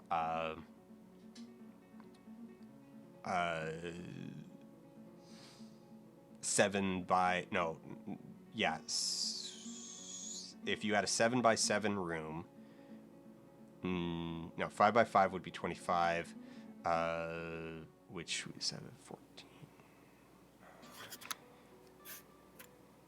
So yeah, so if you had a 5 by 5 space that you wanted to flood with water, you would want to create a 2 by 2 reservoir, because then that would hold, so that would be 4 tiles that would be full of 7 units of water that would then get spread out over the 25 tiles, giving you just over 1 unit of water per tile, which is going to be shallow enough that it'll eventually evaporate, leaving mud. So it'll be deep enough to create mud, but shallow enough that it's not going to like just stay there for time immemorable, and you could actually also just like let it drain out into the hallway or whatever, and it's not going to like, you know, it's not going to destroy stuff. Did that make any sense at all? Yeah. Okay, so this is actually there's a thing happening here. My expedition leader, my new expedition leader, who was the migrant trader that I turned into a stone detailer. Crap, my gem setter has been possessed. Wait. Oh, boo! Well, okay, he's gonna go take over the gem workshop now, but this might be all right. So he's claimed the jeweler's workshop. Let's just hope he gets to work and doesn't want something that we don't have. So he's grabbed 2 gems. He's going off to get something else. He got a block, a clay block, and there we go. So he's all right. This is actually really good for us. This is actually really good. So he was struck by a strange mood, but he managed to get everything that he wants. So he'll build something, or build something, and we'll get like a huge XP boost to gem crafting. And so that other person that we turned into a gem crafter, like, screw them. We don't need them anymore. This Iteb, Inodoran,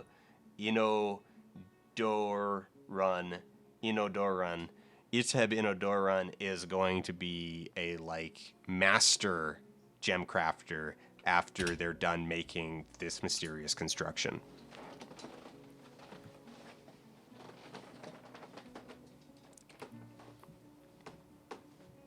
Well then, I they think. should get their act together. Actually, I'm just going to double check that. There's one of the moods, and all of a sudden I'm worried that it's possessed. I think it might actually be possessed. One of the strange moods doesn't give an XP boost, and I think it might be possessed. Strange mood, Dwarf Fortress. Okay. Periodically, individual dwarves are struck with an idea for a legendary artifact and enter a strange mood.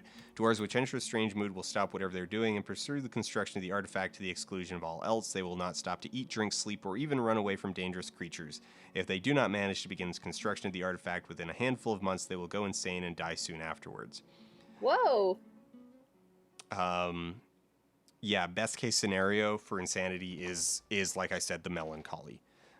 Because melancholy dwarves just kind of like bum everybody else, like bum other dwarves out, but they don't start breaking stuff. Okay. Conditions. The game will pause for the duration of the mood after claiming the workshop. We'll begin construction.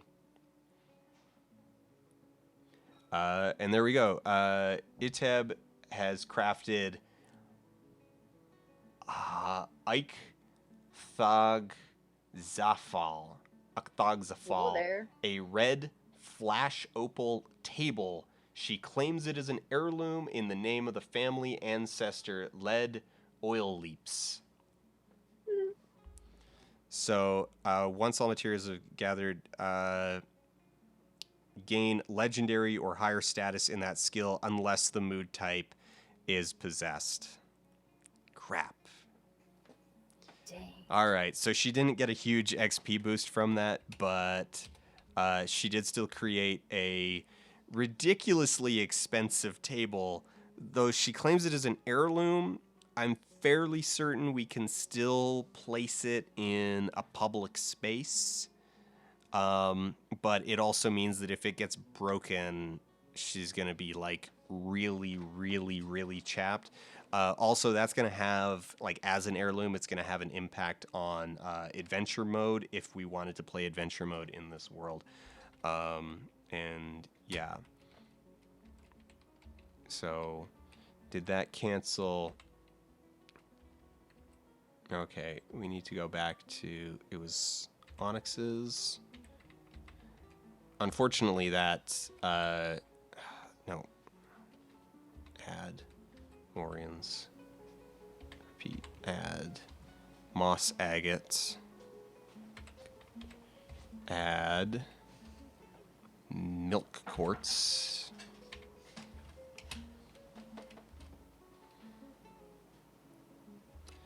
And what was her name? We can actually, like, we can give her this workshop. Ooh, fancy. P. Permitted workers. Do you remember her name? I have no idea. Or I guess they're all really weird names, so they just don't stick in my head. Oh, Iteb. I guess she's our only gem setter at the moment anyway. So we'll do that, and then we're gonna go make sure that she has both. Yeah, she only has gem setting, so we'll turn on gem cutting as well.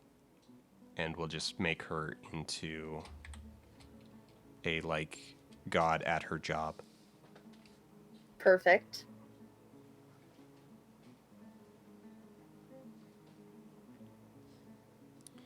And also, let's see. Okay, build table.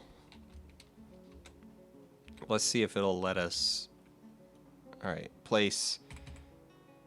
Oh, we should also. Okay. View item.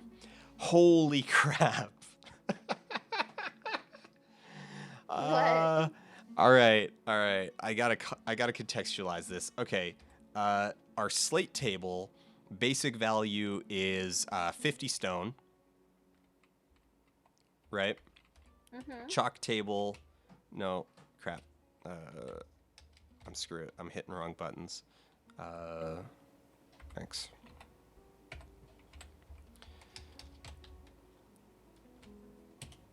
So chalk table, basic value, 80 stone, because that one is a little bit nicer. Let's actually hit X to expand.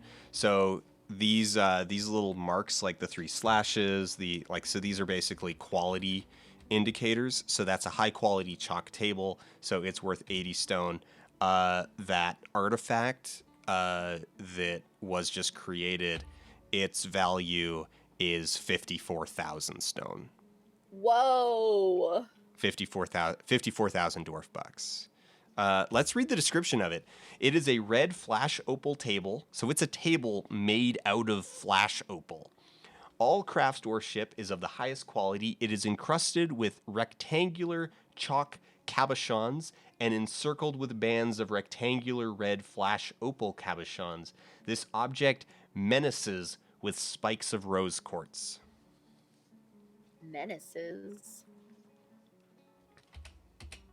How many stone is a bar of soap worth? You know what? I don't know, and we're not quite set up to make soap yet.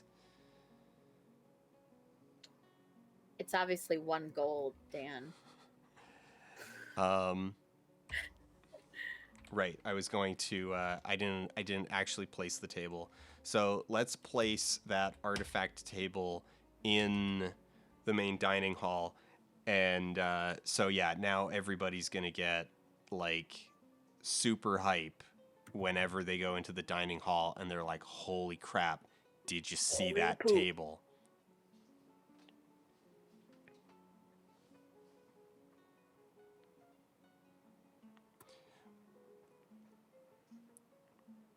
I mean, it is a table made entirely out of gemstone. That's pretty Well, sexy. aside from I'd take one of those for my apartment if I didn't think it would just literally weigh so much it would bash down into the neighbors below me.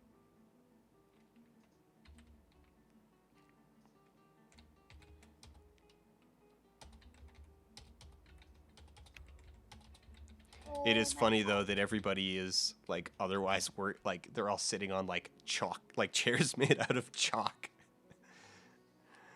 Oh, right. So I was talking about our expedition leader. So we gave them a new job. We turned them into a like stone smoother, like stone detailer. And so right now they're actually kind of in a bad mood about that. Sodal has given birth to a girl. Congratulations, Sodal. So they're in a bad mood because they're doing a job that they're like not really any good at. But because right now it's not their it's not their highest skill, so they don't feel qualified to it, so they don't like doing it. But then once it overtakes their other skills, once it becomes their highest skill, then their mood will go up from doing it. Oh, thanks, Arquebus. Arquebus is 5 months. Crystal. 5 months? 5 You get months. like a purple corn, right? No, Is no. Next month. So next month you'll get the 6 corn. The 6th corn? Yeah. That's fancy. That's really fancy. That's a lot of corns. If people are going onto the Dwarf Fortress wiki, if you dig around a bit, you can actually find a bunch of diagrams I drew many years ago. A bunch of illustrations I drew for how to make certain types of things in Dwarf Fortress, including a pump stack. I've got a couple. Oh, Bomberek Stonecrafter has been found dead, dehydrated. R.I.P. Bomberek.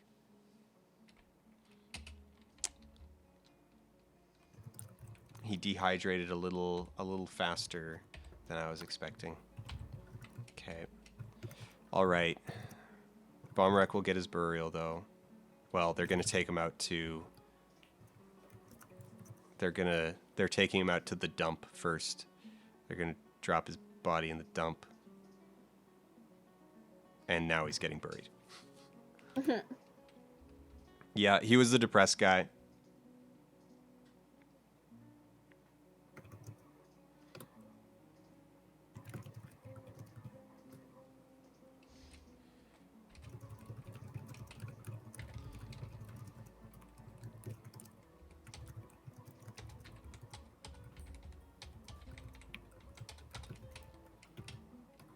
All right, how do I view? Okay, rooms list. I don't remember. Okay, artifacts, movies, depot access, options, help, move the menu, look, status, locations, hotkeys, view units, view items in buildings, view rooms, buildings. Shift R. Okay, modest office, meager office. Modest quarters, meager.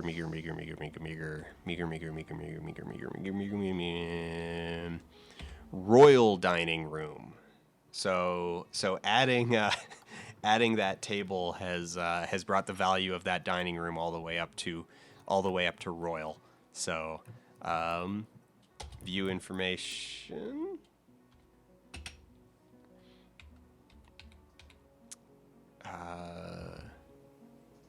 And then we got 2 graves and a whole bunch of junk. Okay.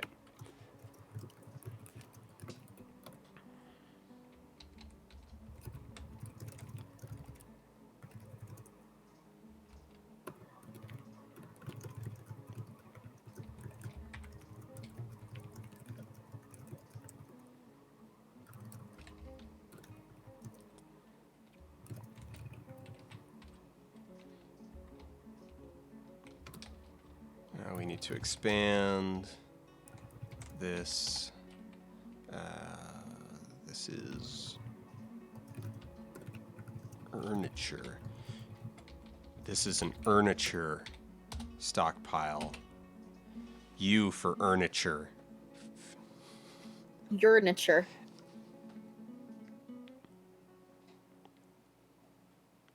I once made a fortress on a glacier and spawned on top of a polar bear. 5 of my 7 starting dwarves died, not because they were eaten, because combat was screwed up in the version I was playing. They starved to death pummeling the bear. Oh my god.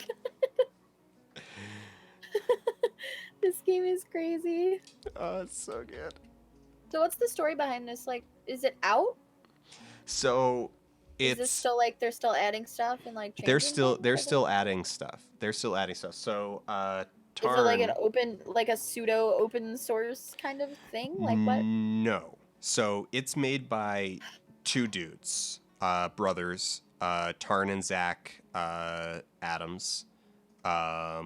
They Tarn does 99% of the programming, and Zach mostly does like some system design. He does a lot of the writing, and also kind of just like helps run Bay 12 games and other stuff. So they've just been working on it for like 14 years. It's actually kind of like a really cool story. So Tarn Adams, the programmer on it, he's like this crazy smart guy, like absurdly like good at math.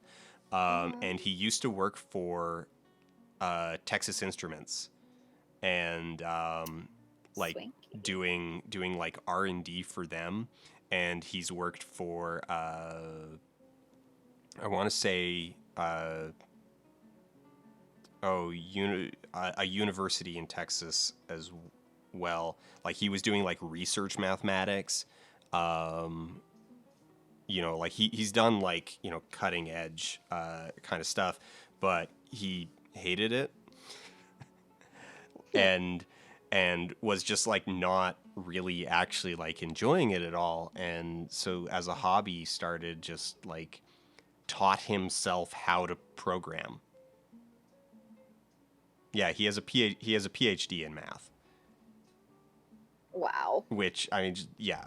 Um, I mean, I guess that explains the like thought of like, well, I'm just gonna make absolutely every possible outcome of like your family member dying. yeah, so it was one of those situations where like it's like, oh well, he he's a PhD in math, but he was one of those like if you're in the right circles, he was like a big deal. It was basically like, you know, like the NBA draft.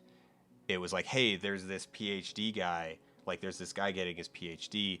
Um, you know, like he was a hot property. Like it was there was like a bidding war to like hire him. And he was, you know, making just like a ridiculous amount of money, but he like hated it. He just like it was miserable, or like just very quickly like just did not like it and didn't want to do it. And so he you know, was making these games with his brother, and then one day was just like screw it, quit his job, and was just like I'm just gonna make Dwarf Fortress. So yeah, and he's been doing that since, and yeah, like a big part of the reason why he didn't like so he has, you know, I can I feel like crippling social anxiety, and so yeah, so it was just so like like work was making him miserable, and yeah, yeah. Hey, that's like, life for a lot of creative people. Isn't Dwarf Fortress free? How does he make a living? So 14 years now, so initially it was basically being just out of pocket. Like he was just living off of his savings. Like he talks it like in a couple interviews he's talked about like kind of like how he was living um at the time, and you know, like he had no real social hobbies or interests, and he's kind of, you know, I don't want to say a loner, but you know, he's a bit of a he's a bit of a loner. So he had a, you know, modest apartment that had like no stuff in it cuz he doesn't really, you know, like he was making like as far as rockstar mathematician money goes, he was making rockstar mathematician money. He was making Texas Instruments money. You know, like he was being very well Ayo. paid. Like he was being very well compensated at his jobs, and he wasn't spending any of it. You know, he had a 6-figure salary, and he wasn't buying anything.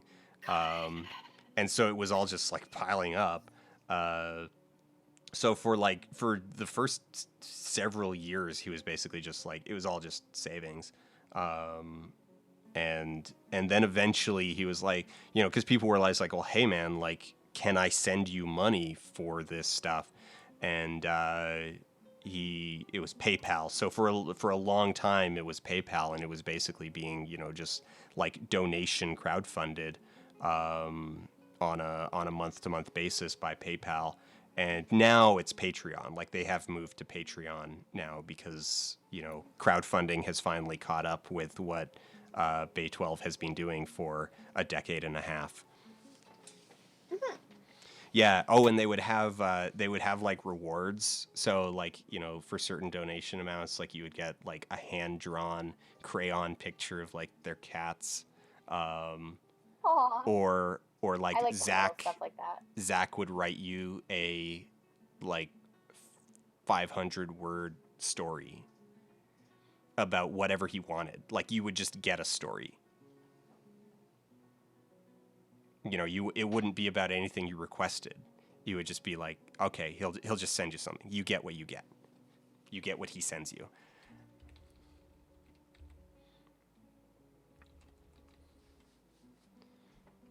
So there was a lot. Yeah. So it was. it's been cool. They've managed to build a actually pretty good community in as much as like video game communities go. Um, I'm going to start improving this room to make it even more expensive. Ooh, fancy. And yeah. Cheesy Berry, I hate this game. It's so full of bugs. I know, isn't it amazing? I hate it so much. It's great.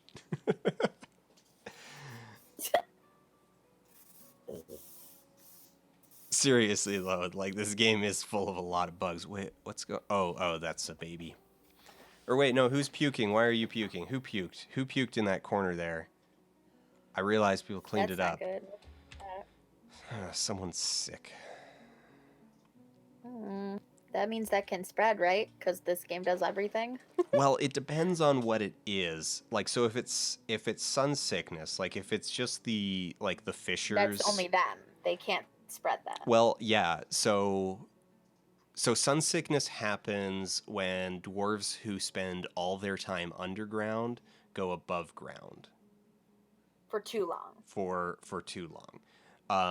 So ideally, what you want to do, like, there's kind of this ideal scenario where you have a like major hallway that goes like up just below the surface, and then you channel out the roof so that dwarves are regularly walking through sunlight. So that if So they're that it's to like build up a resistance. so if they're regularly walking through sunlight, then they don't get the flag that will cause, like they basically don't get acclimated to the dark in a way that they're then going to have sun sickness if they go outside. Does that make sense? Yeah. So it's only if they spend all their time indoors. And yeah, so for a lot of dwarves, like, it doesn't matter that it's like, oh, well, they spend all of their time, like, working deep in the bowels of the earth in the forge. And, people, like, you have hauler dwarves, you have an entire underclass of like peasant hauler dwarves whose sole job is to like bring food from the surface down to the master the master armor smith, who's 47 levels below ground. Is never gonna go outside. Is never going to go outside. Oh, okay. What are we going through here? Okay. Okay. Diorite. And then, we've got diorite and we've got quartzite. We might actually have, we might have coal somewhere. Maybe. I am surprised I haven't breached a cavern yet. I don't actually know how many layers deep. Some of those like mood lamps. Okay. So there's level 0.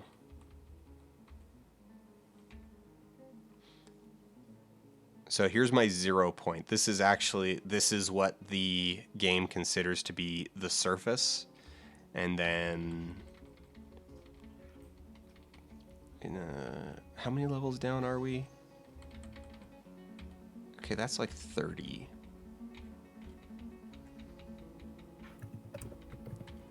I don't remember how thick the layers are by default.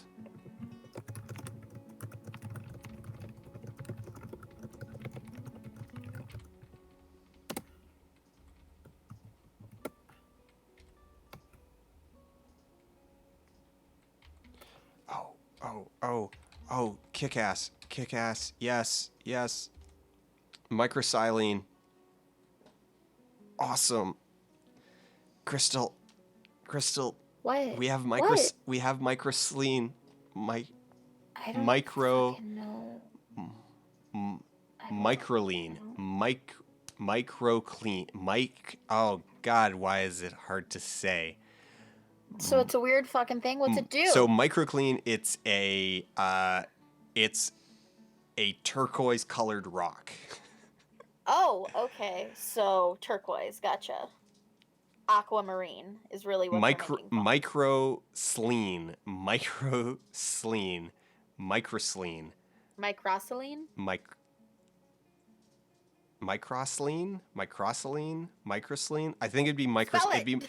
microcline, microsleen. Microsleen. Okay, Yeah, I sleen. like It is. People are it telling fancy. me, people are confirming that it's sleen.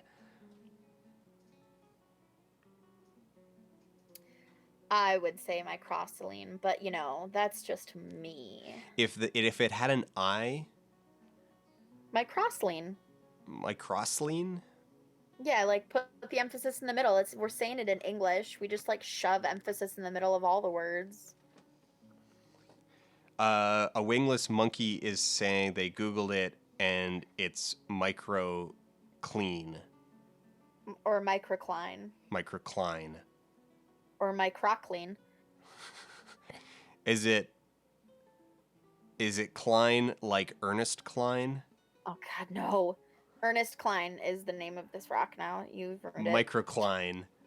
But anyway, so we have some microcline.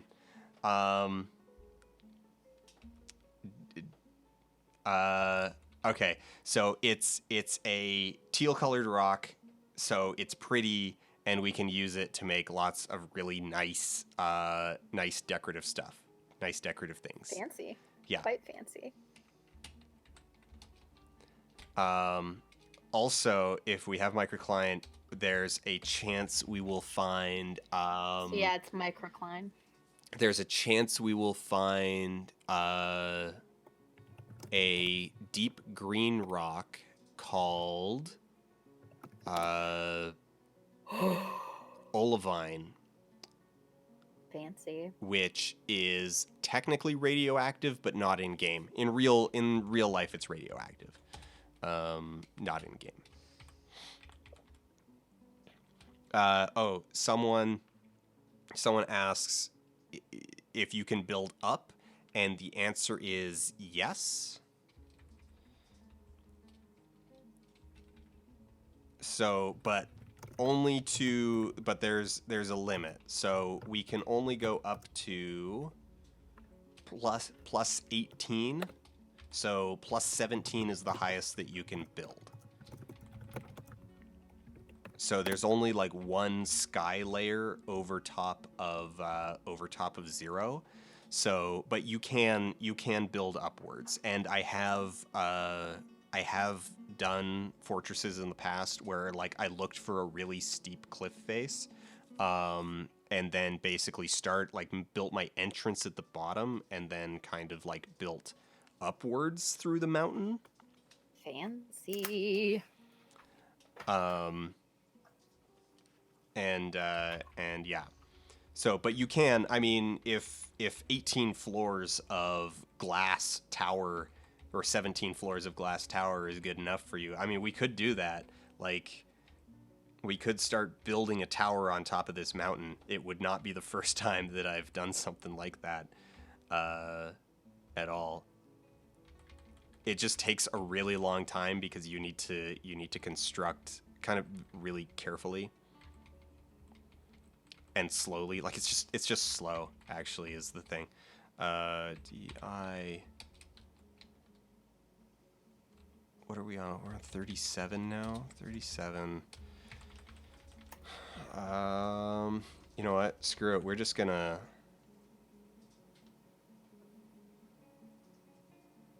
Oh man. Oh, this world is deep. 167. You know what? Whatever. I know that the bottom, 30 of that is hell.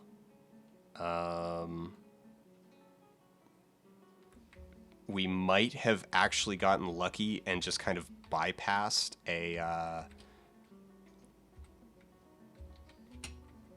bypassed a cavern layer entirely, so we'll need to... Oh, we've got Castertite. And we got Hornblende. Castertite, that's, that'll get us tin. Ooh, fancy. And green zircon clusters. And I'm also just going to keep digging out microcline purely for decorative purposes.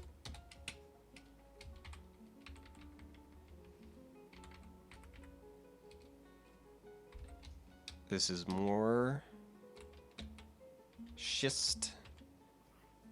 Tetrahedrite. Tetrahedrite is... why can't I remember what tetrahedrite is? You know what? We can find out. We're just gonna go examine it. Tetrahedrite is ore of silver, 20% silver, and the rest is copper. So that'll be good. So we have tin and copper. It's good. So tin and copper. So bronze. Sweet. More microcline. We should just say microceline, just because. Microceline? We should. I know that there's not that extra I, but like now that you said microceline, I'm saying microceline. I'm not saying microceline. Microceline. Microceline. Microceline. No, that's clunky. I want that extra I. I want it to be microceline. All right. Discovered an expansive cavern. All right, caverns, let's go. What have we got? Close window, pause. And oh sweet, we breached on a corner. That's good. Ooh, but we're gonna want to cancel that designation and the one above it.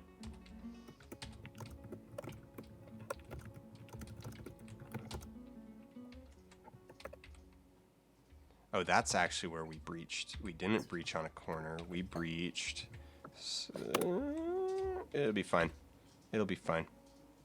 No, we did breach on that corner. No, we breached on a corner. We haven't breached the roof yet, I think. Okay. Looking around. What do we got? Okay. We've got... Oh.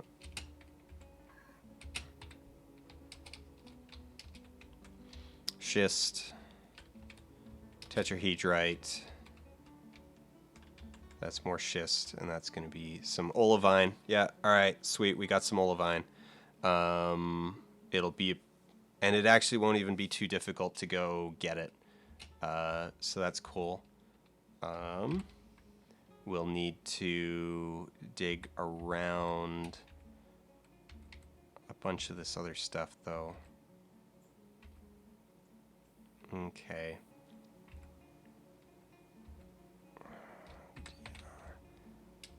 Let's figure out what path to take on this. Like here.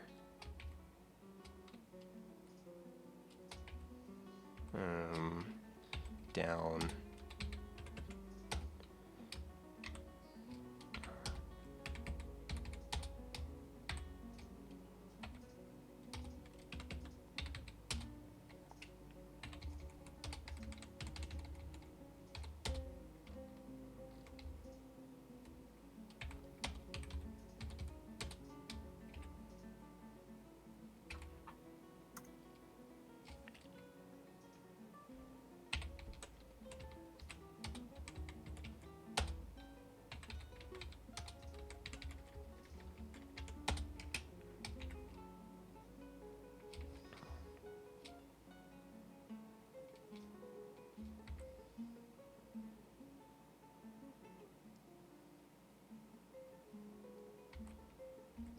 And then just to make sure, we're going to build construction upstairs. We're going to convert this up downstairs into an upstairs, just so nothing can come through. And we're also going to wall off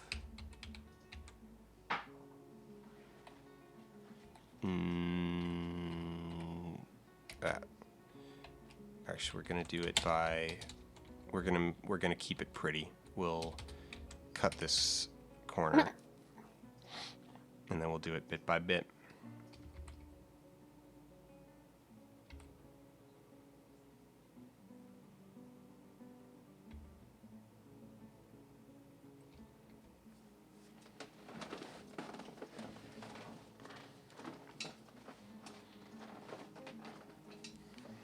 That sounds like pseudo-religious gobbledygook. TJ's throwing shade at our. Super rude. Just super rude. Dark Envy God is a cruel god.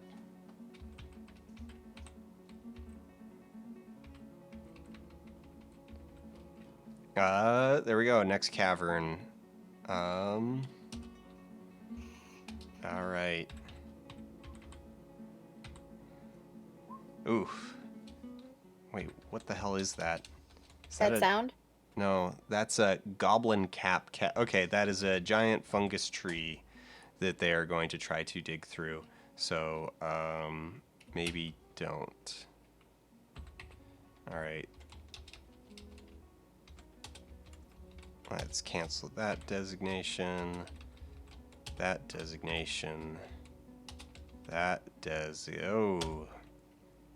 These caverns are... Alright, that'll be fine. But that means we need to go here? Yeah, that'll work. Okay.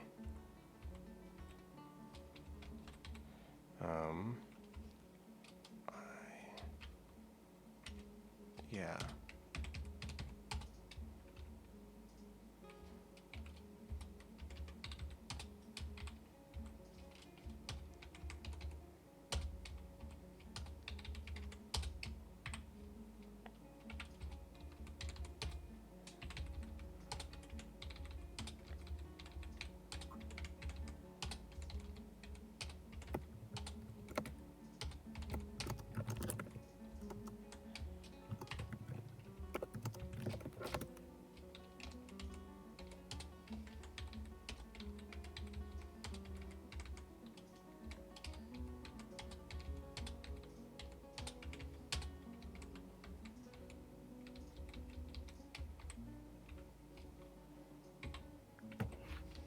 Let's change these to upstairs.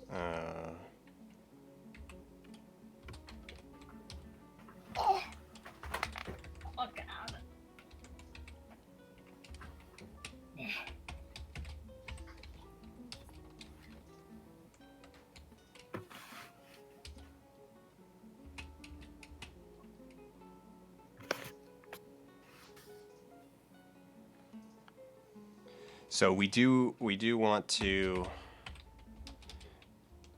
Part of the reason why we want to change these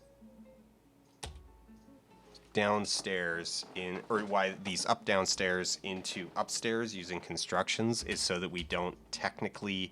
So right now that was technically a hole in the roof of the cavern, and if like a flying, Gamera type monstrosity comes into the cavern, it could just fly up into the stairwell.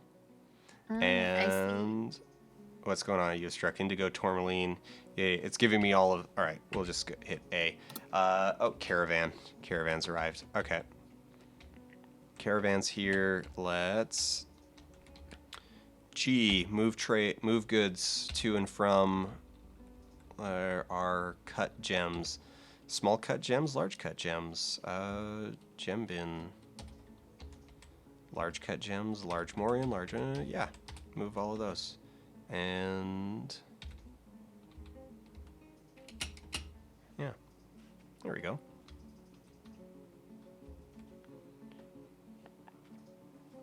I am kind of focusing... Hey guys, you're just driving through the dump. Don't just... Oh, you just drove over the bodies. Come on, guy. Come on. Come on. Have a little bit of respect for that dead horse. Like, even just a token amount.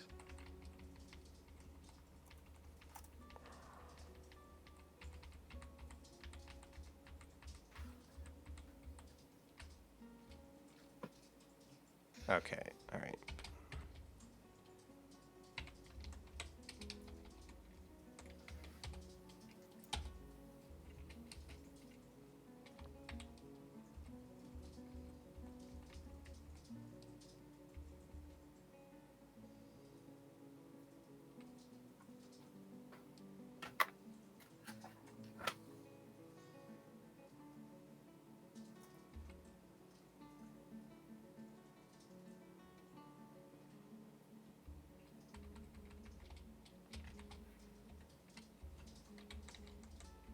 All right, they should be unloaded now. Our trader requested a depot.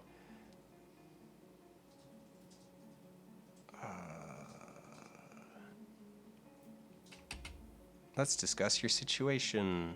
There is much to share. Information added to Civilization World Info. All right, we'll check that out later. What requests do you have? Guys, we just need more seeds of like everything. Just bring me seeds. All of the things. All of the seeds. And you know what? Just bring us ale and bring us plump helmets. There we go.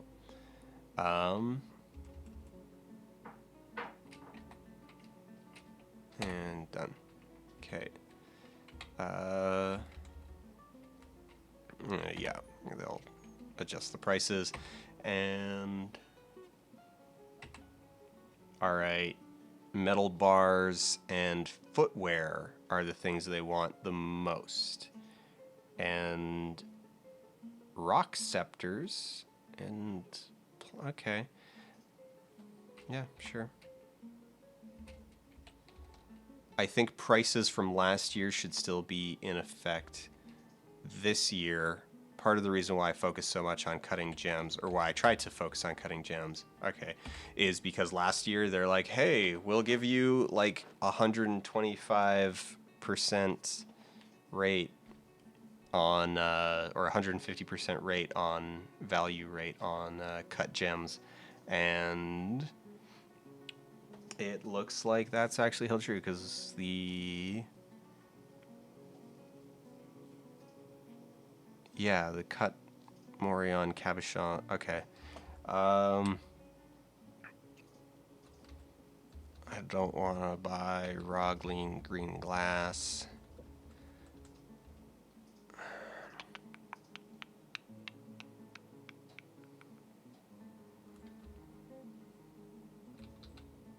Rabbit blood barrel. Do we want an entire barrel of rabbit blood?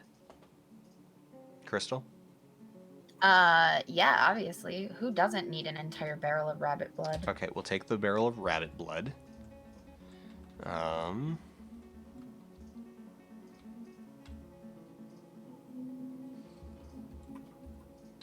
Copper we can't really afford weapons from them. I need to start making weapons soon-ish. Though I don't think I have any goblins nearby.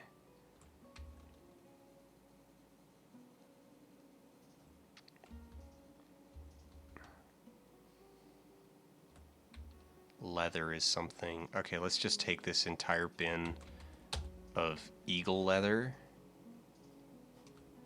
and this entire bin of leather and this bin of yak leather.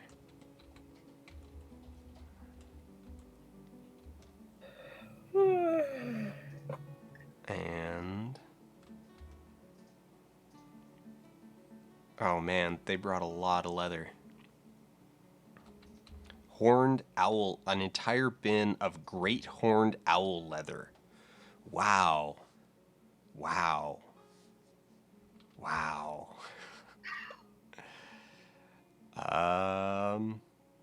Oh, here we go. Here's the, all right, food. Let's just buy all the cheap food. Llama kidney. Yeah, all of it. Llama liver. wild boar spleen, eagle meat, alpaca tripe, peregrine falcon meat, ostrich heart, vulture brain, goat kidney, dog meat, weasel brain, dog kidney, pig tripe, kangaroo kidney, yak meat. All right.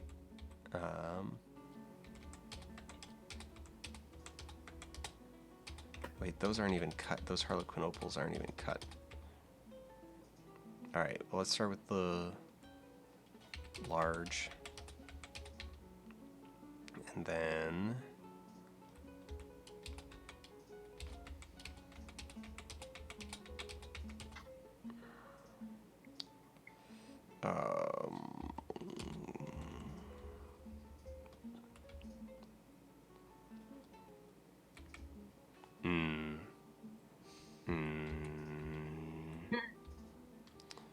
I'm gonna unbuy some of the leather. I don't need all of that leather. Do I want the grab bag of leather or the yak leather? Ooh. I mean, naturally, I'm going to take the eagle leather. So the grab bag has sheep, giant mole, kakapo, giant dingo, goose, giant chinchilla, wolf, dog, turkey, and pond grabber. Well then. Whereas the yak, it's just a bin full of yak leather. I say get the grab bag. That's fun. Okay, so we'll take the grab bag.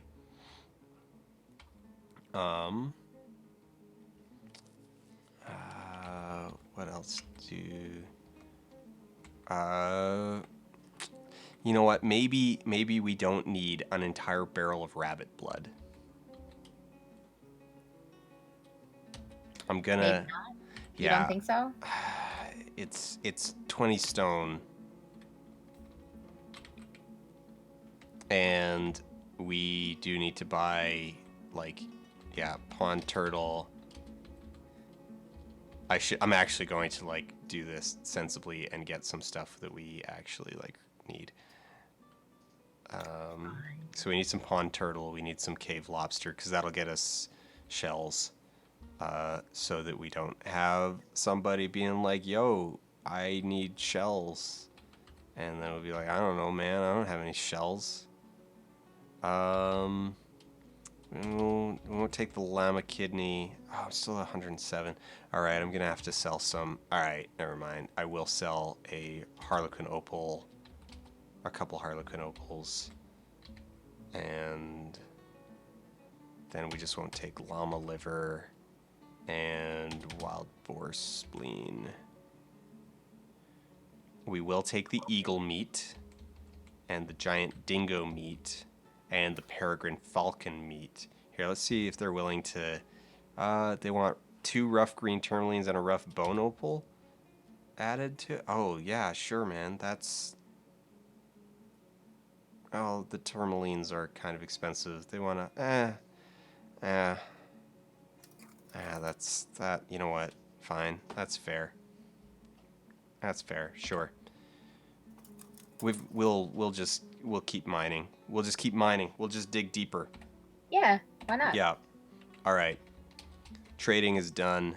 We don't need the trader at the depot. We can go back to digging. Monitoring our dig.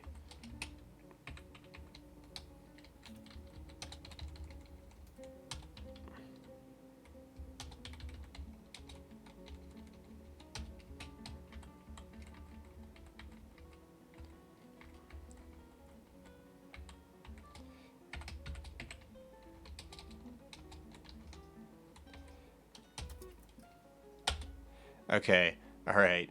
I'm building this wall here, and I'm really hoping that the dwarf that... Wait.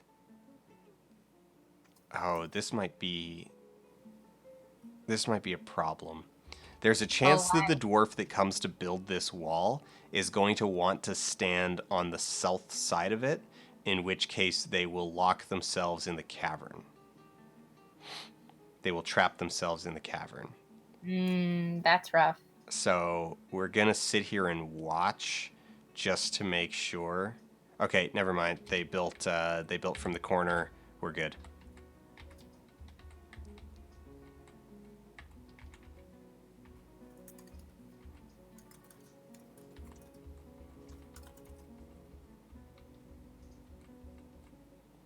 All right.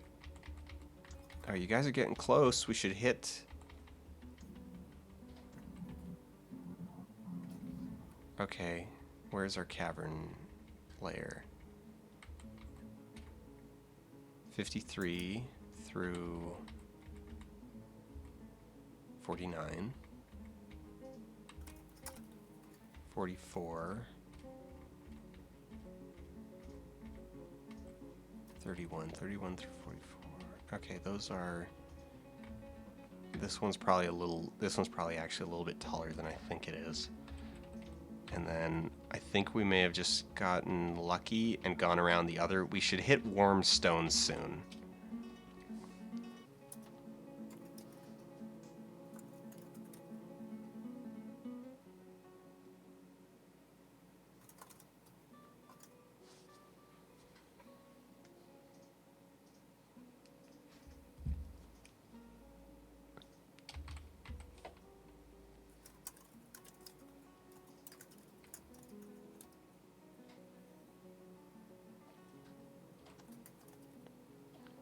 There's oil in them, cat. Wait, is oil in the game now?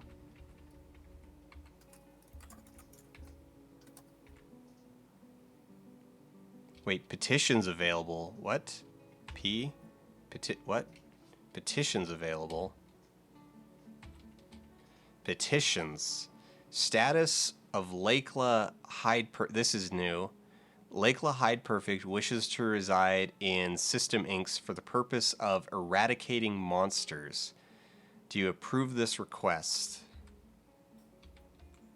Okay, so I've got 2 people petitioning to come live here for the purpose of eradicating monsters. This is new. Crystal. What? Do we approve these requests? Lakela Hyde Perfect and Ineth Priest Mansions want to move in for the purpose of eradicating monsters. I mean, yeah. All right. I mean, unless you think one of them's a werehorse. I mean, one of them might be a vampire. Yeah, I'm fine with a couple people dying if they kill all the rest of the monsters. I mean, like, Great they might be good, blade. Man. Great or good. Also, we have some native gold. We have some rough-hewn native gold, so we're going to be able to start mining gold here, soonish. Well, I mean, we could start mining it now, but are you going to build a blood waterfall inside your fortress? No blood waterfall.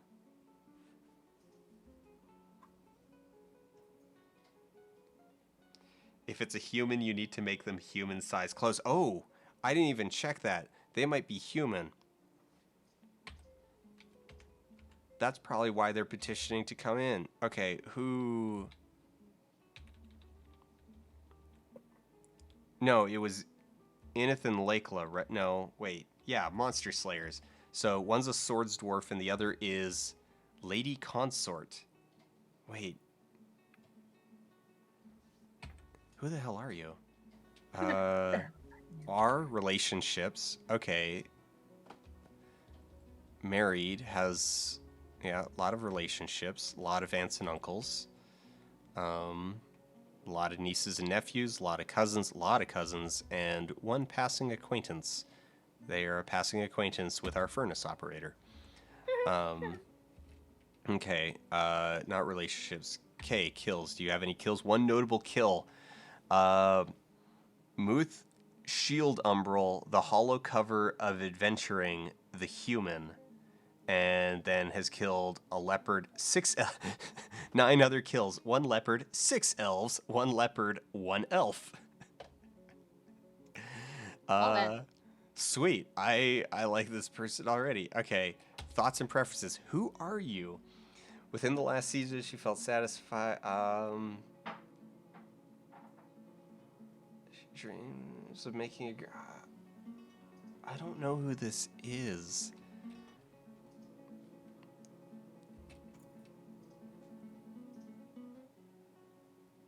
All right, cool. And then the Swords Dwarf.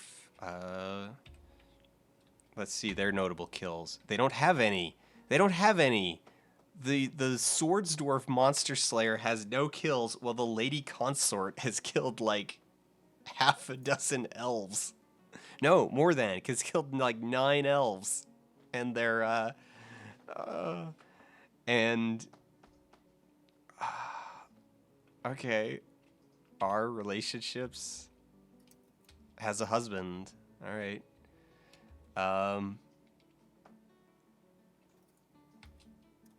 No, I gotta see. Okay. Muth Shield Umbral, the hollow cover of Adventuring the Human. I kind of want to back out to like Legends mode.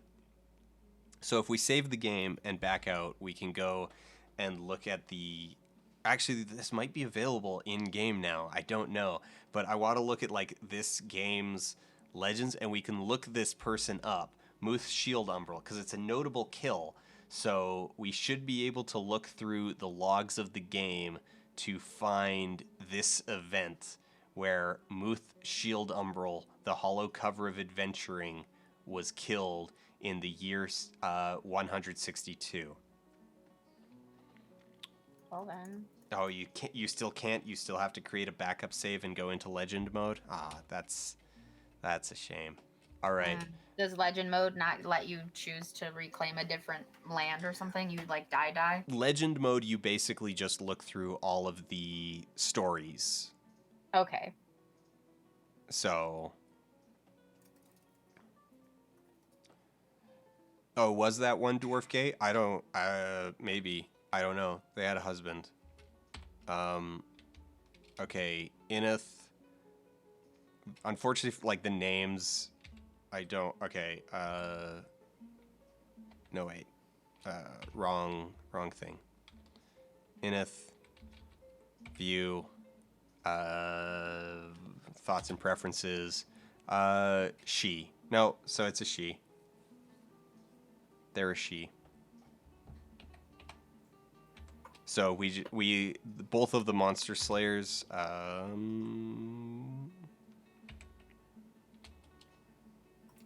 Yeah, both of the monster slayers are hetero ladies.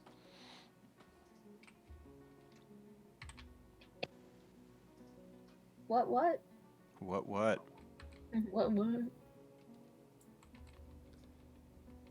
All right, come on, Warmstone. Oh, no digging's going on. Probably because everybody's like, we're really far underground and we're thirsty, so we need to go all the way back up.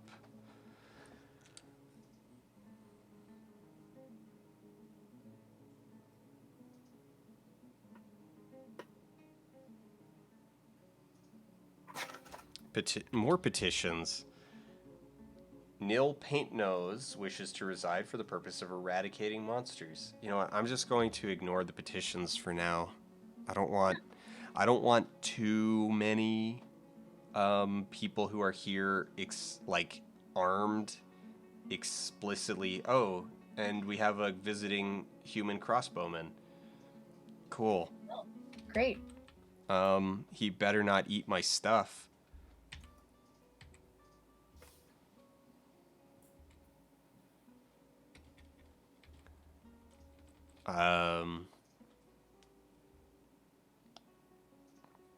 Yeah, I don't want too many armed people hanging around for the explicit purpose of killing monsters. Like if they're just it's like, hey, I'm here to kill monsters.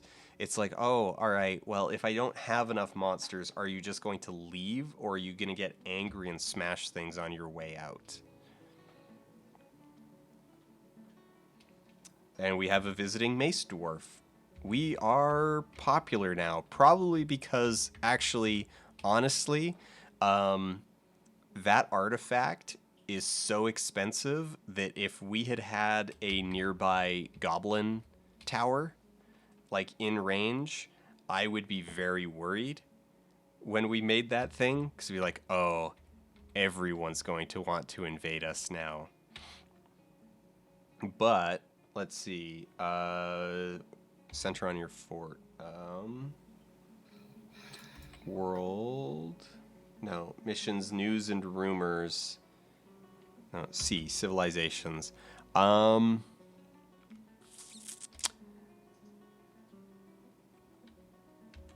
there... There are only 3 civilizations that we know of, and 2 of them are dwarven and 1 is elven. Okay. People. You have no recoverable missing citizens. News and rumors. In the early summer of 183, Sakzul Brass Searchers became expedition leader of the Lances of Spring, replacing Bomb... Oh, wait, no, I already know about that. Bomrex City Mines died because... Oh, and hey, cool, we can see, Look, we can see, like, armies and stuff moving around the map. Or caravans? Are those caravans or armies? I don't know. Rad. Did we find oil?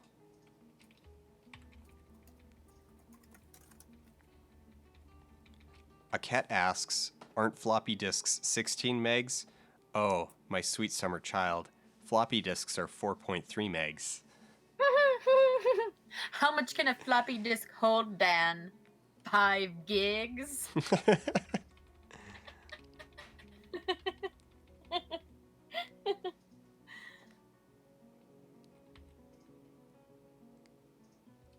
It's funny because you mostly only saved stuff on floppy disks that were like documents, like text only stuff. You didn't really, like, for general use, you know what I mean?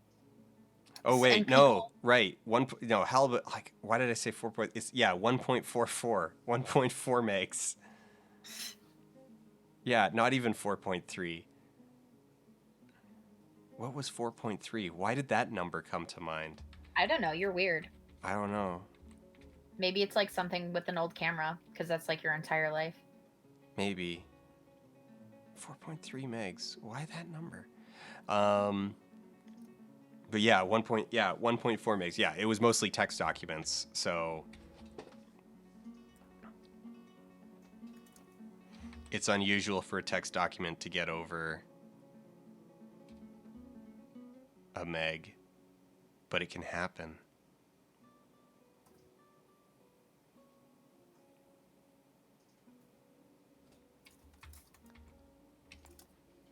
Now, aspect ratio... No, aspect ratio is 4:3, which is like 4.3 gigs for a DVD. That's it.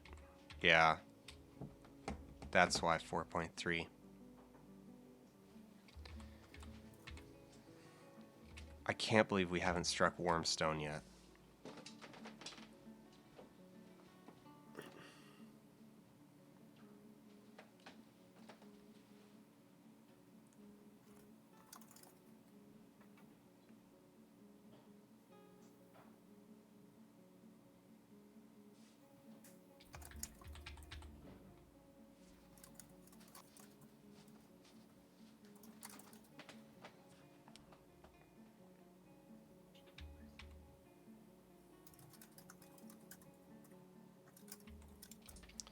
All right, let's go. Let's manage some stuff up top while we wait for them to... Like, let's make a bunch of easy meals.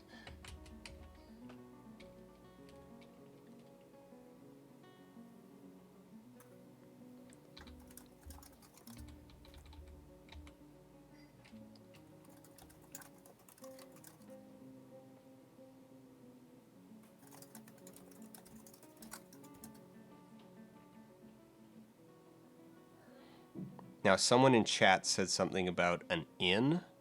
do I need to make an inn? Also, I just realized that I've got some animals that need to be pastured. This goat, this bunny, this stray water buffalo calf, rooster. Okay.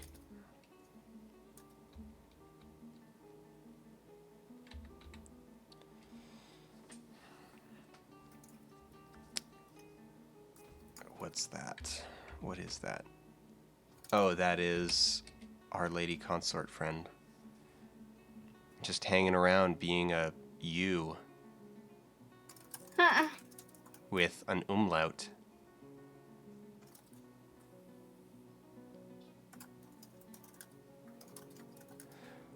Though, hey, she'll be super useful if that werehorse comes back.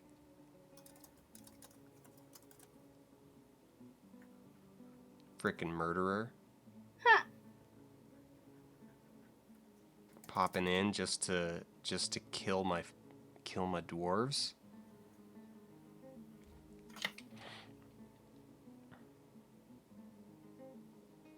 Open firmware subscribed with Twitch Prime for 2 months in a row.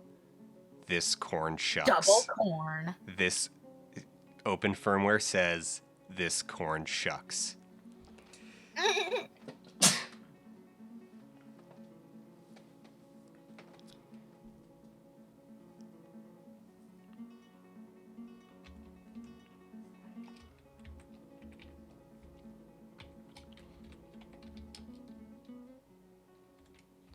All right, the loom. I think I need cave spider silk cloth. Cool. Workshop. I think I actually need a farmer's workshop to process. Yeah, let's use chalk since it's sitting on top of it.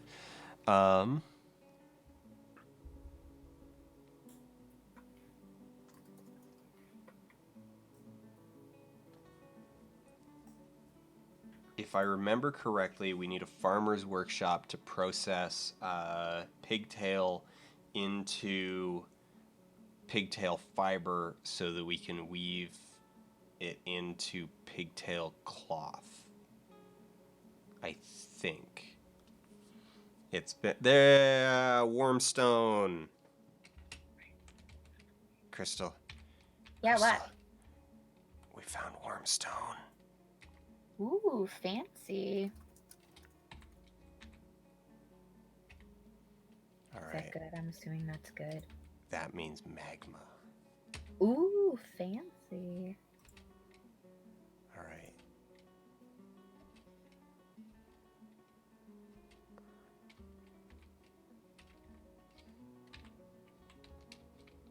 So how we're going to do this, we're going to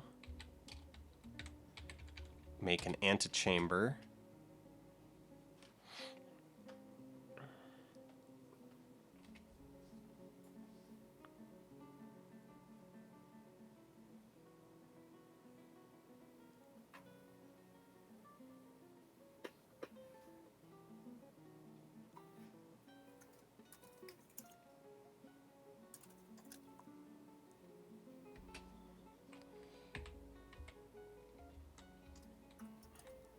All right. Come on, magma.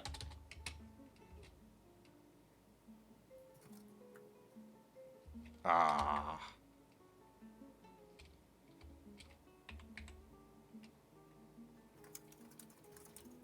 Hmm.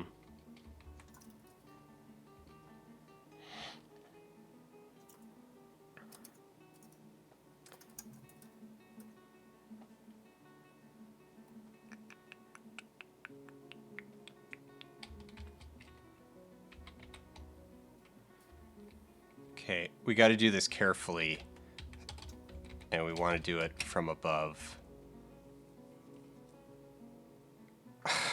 That freaked me out. Okay, migrants arrived. Yeah, we got more migrants, and that it snapped my view. there, I was like, what the hell kind of magma chamber did we open? And then I realized it was showing me migrants and not a magma chamber. All right, all the way down. Okay, so we got the little trench now. All right. Now...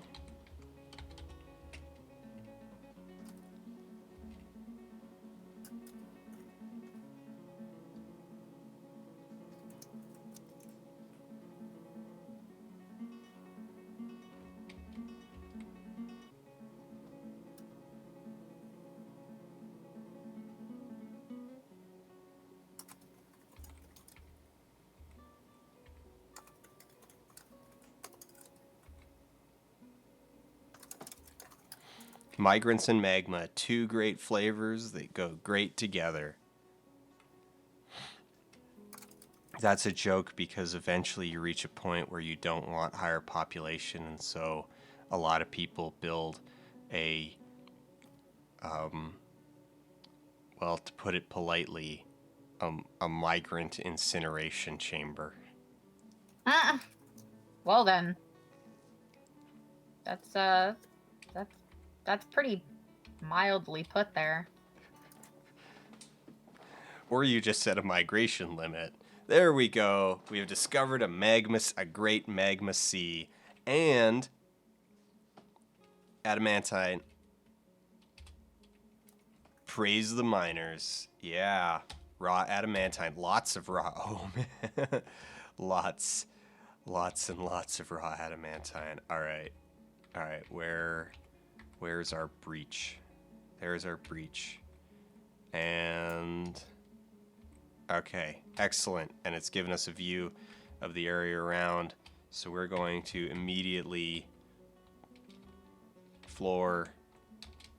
We're going to immediately seal that.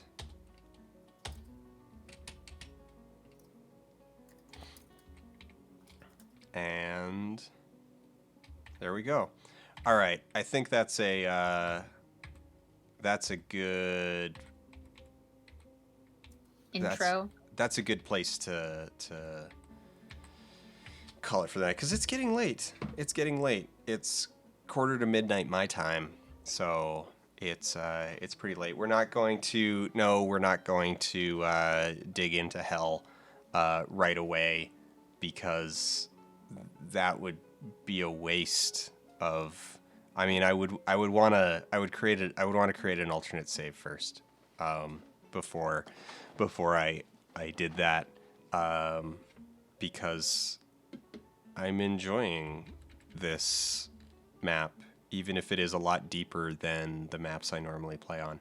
Normally, I make my normal thing is to make a world that only has like one cavern layer instead of 3, just to keep it a little bit more, I don't know, so that I don't have to scroll down 100 layers in order to get down to the magma. Especially since I also don't remember right now how to set like location hotkeys. Like, I know F1 will take me back to my cart, but I would need to look up how to set those so that I would be able to move around. Shift H is it. Thank you. But anyway, this was good. This was fun. I hope maybe. Okay, so one of two things is either going on. I hope if you are inspired to try Dwarf Fortress, this has made it feel a little bit less intimidating. I would heavily recommend like just like grab the Lazy Noob pack off of the wiki, and read the wiki. Read the wiki a lot. Dwarf Fortress is really one of those games that has become really dependent in a good way on community interaction, on player interaction, and learning from other players. So if you're interested, like, try it. It has gotten a little bit like the resources have gotten a lot more instructive. It's a little bit easier to like actually learn how to do things in the first place. My first couple of fortresses crashed and burned because I couldn't figure out how to. Well, the first one because I couldn't figure out how to dig. The second one because I couldn't figure out how to plant a farm. The third one because I couldn't figure out how to plant a farm. The fourth one because I couldn't figure out how to plant a farm. The fifth one because I couldn't figure out how to actually make food. And yeah, and it kind of goes like that's kind of this narrative repeats a little bit for a while. It was a bit before I figured out how to actually like do stuff, and yeah, a lot of starving dwarves, things like that, and then figuring out how to like get around aquifers and stuff like that, and yeah, like it's a really fun challenge. It's a really fun learning curve. Like learning, losing, dying is half the fun. If we go to the help screen, you can press question mark at any time for help. Press it now for help on how to use this text viewer. As of March 2018, you can also find help at dfwiki at dwarffortresswiki.org. And remember, losing is fun. So, probably more Dwarf Fortress streams in the future since I'm back on my Dwarf Fortress BS. Yeah. And we'll actually get the rest of this like kitchen built, and we might get a tile set installed because as much fun as this has been playing on the vanilla tile set, I kind of still hate it. But yeah, it's been fun. Thanks everybody for hanging out tonight and chilling with us for some Dwarf Fortress. It's fun to relearn it, and it was a lot of fun. Crystal, how do you feel about your haunted forest? Did you appreciate your haunted forest? Longer, but I was pretty excited that just like some freaky ass mist came out of nowhere and murdered you in like one go. Like that was pretty haunted. It lived up to its haunted. Yeah. Its claims it really of being haunted on the aesthetic that I was looking for, so I can appreciate it at least for that. Yeah, we were initially a little bit disappointed that we didn't have like blood grass or screaming trees, but I agree. But I think it did deliver in the end. It delivered when a zombie mist rolled through and killed everybody in seconds. So yeah. All right. Thanks, everybody. Take care. I hope you have a great weekend. We'll see most or all of you on Monday for Charles C. Sadboy. Don't know what we're playing yet. I'll figure that out over the weekend. And hope you all have a great night. And say good night to your pets for me.